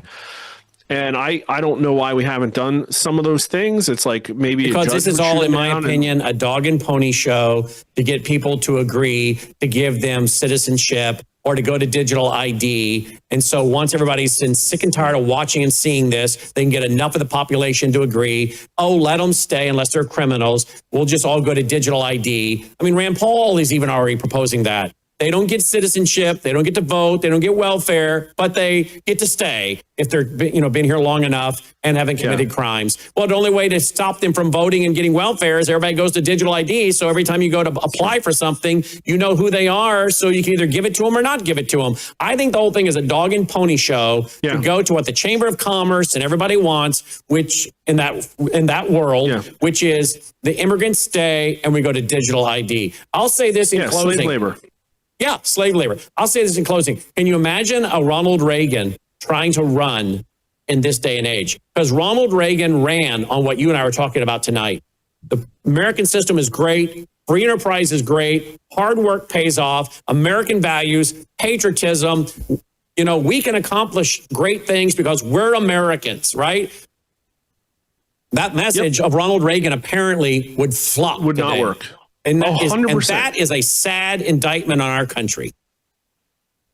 No, it's a sad indictment on the Republican Party. They want to moralize, and they want to go back to somebody who is effective at moralizing when that's what society needs. But society changes. And objectively, there's aspects of the conservative platform that in de facto, way they are pragmatically implemented are just luxury beliefs. It doesn't work. You have to be brutal with corporations, and the current Republican Party is incapable of doing that. It just is. And that comes to the issue of a system that is too little government or too much government, right? You have to have government. You don't want too much. You don't want too little. And one of the purposes of government, make a stable and just society. And when you're allowing, this is not the free market system, when you're allowing what is this system now, communitarianism, big government and big business, and it's rigged, which it largely is, and it's rigged against honesty and hard work and your birthright in America as an American, and is rigged on racism and cultural Marxism, then you know what? It's not going to work. And that would be my message to the young people. You're complaining about the consequences of a failed system. You have to understand to fix it. What is the problem? This is not capitalism. It's not free market. It's big government, big business, cultural Marxism, racism, multiculturalism, which is a denigration of the foundational Western worldview of our society. Teach them what is the problem, and then go destroy that system and rebuild it into the constitutional republic again. But I don't see people doing that. Brandon, in my speech at your event, I redefined a political axis. I had the slides. I showed the prior political axis, the chart, the spectrum people use, and there's an axis called economic libertarianism. That has failed, and I suggested a new political spectrum. The two axes were trust and authority versus grift tolerance. Like, how much theft are you willing to allow the government to take from you, the system, and do you trust the people in power or not? And I said very clearly, if you want to capture America, it's in that lower left quadrant of people who are done with the fraud and they don't trust anybody in power. And that is the exact opposite quadrant of where Republican leadership is. So you're right one of the few now, people saying this. You and I apparently and a few others.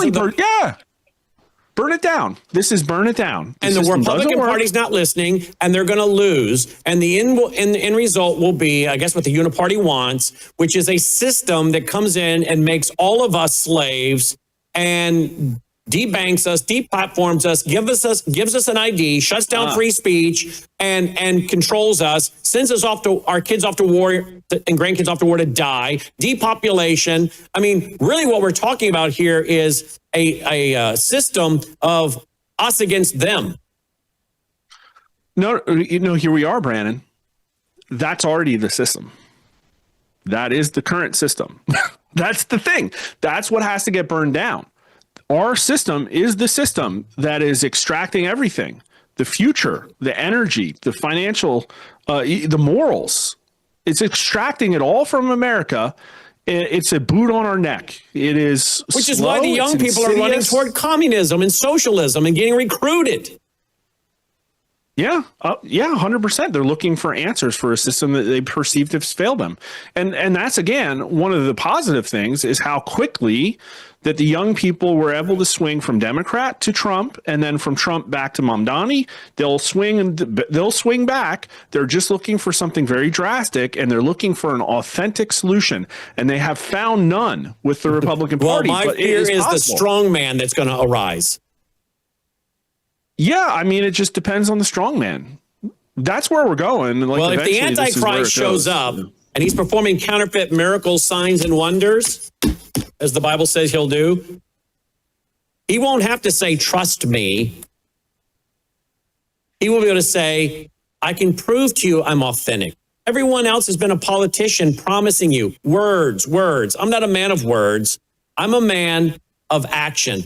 And he'll perform counterfeit miracles, signs, and wonders and have a charisma and a spiritual deception that overwhelms them the way Hitler did. People would go to Hitler's speeches opposed to him, just would go there to see what he was going to say. They were opposed to him.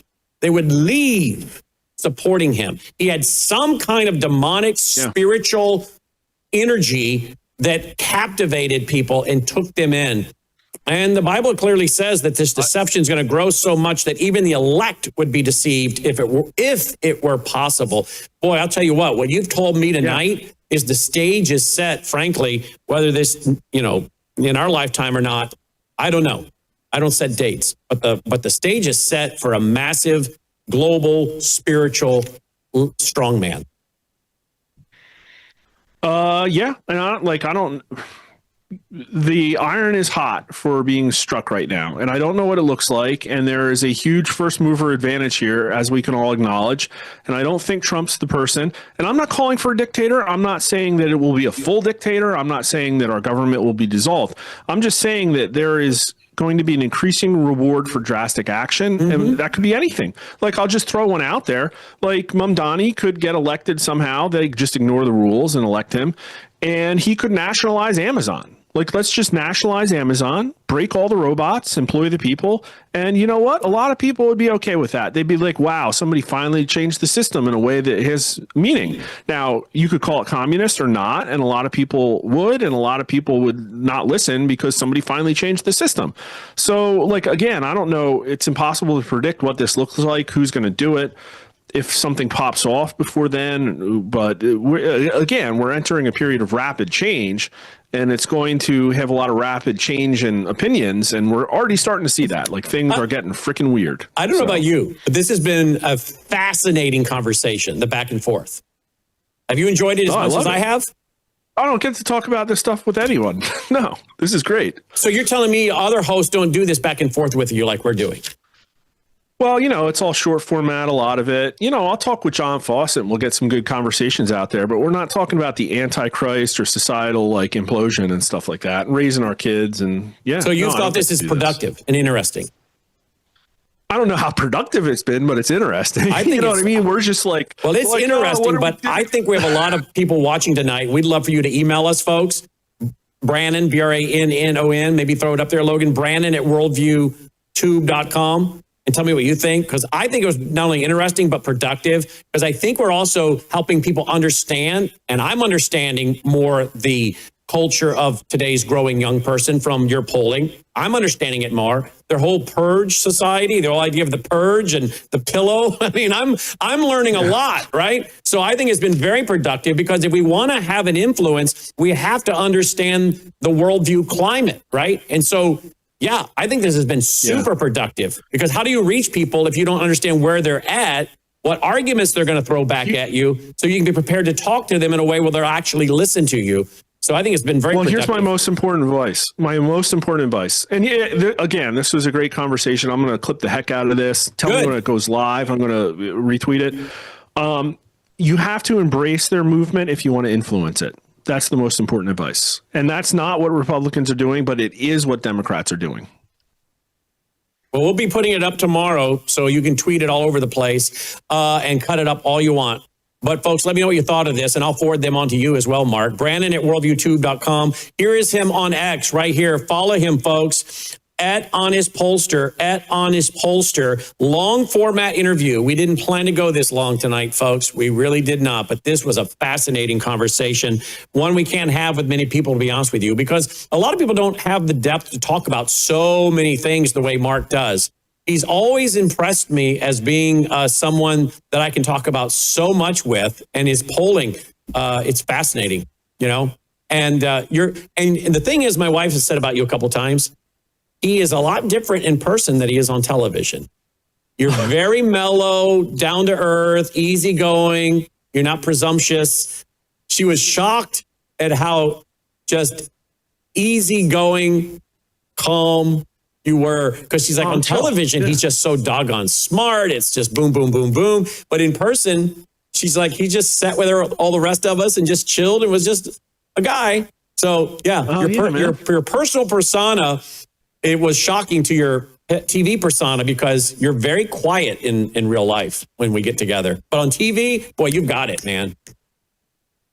Yeah, I'm laid back, chill. You are. I want to sit on the beach, You are. But you know your stuff. You really do. Great conversation. Thank you, Mark. Thank you. Follow him on X here, folks. At Honest Pollster. Follow him on X. We're going to do this again, and we're going to cut this up and send it everywhere over the weekend. So will he. All right. Guys, that's our broadcast for tonight. You appreciate what we're doing here? Roll the music. Let's call it a night. We sure appreciate your support to keep it on the air, keep it going. Worldviewfoundation.com, worldviewfoundation.com. Dolly is already passed out on her side, on her bed. She's like, dude, can we call it a night yet? There we go. Worldviewfoundation.com, worldviewfoundation.com. Lord willing, I'll be back with you Sunday night. Lesson 4? Lesson 4 as we start Daniel chapter 2, verse 1 for our church service Sunday night, 8 p.m. Central, 9 Eastern Standard at worldviewtube.com. Till then, I'm Brannon House. May God save America. Take care.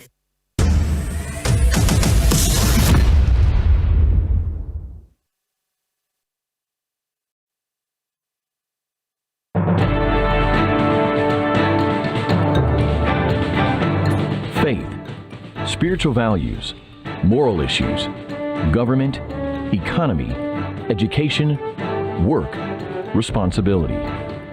What we think about these depends on our worldview. Now, VCY America presents Worldview Radio with Brannon House. Welcome. Glad you are with us today. All right, we're going to talk with Dr. Andy Woods, Middle East Bible Prophecy Update. Let's talk a little bit about maybe the attack, the ongoing and continuing attack on Jews, Christians, the Scofield Bible. Mr. Scofield is himself, dispensationalism, Oh, there's so much going on, folks. And of course, we have the appointment of a new Fed chairman.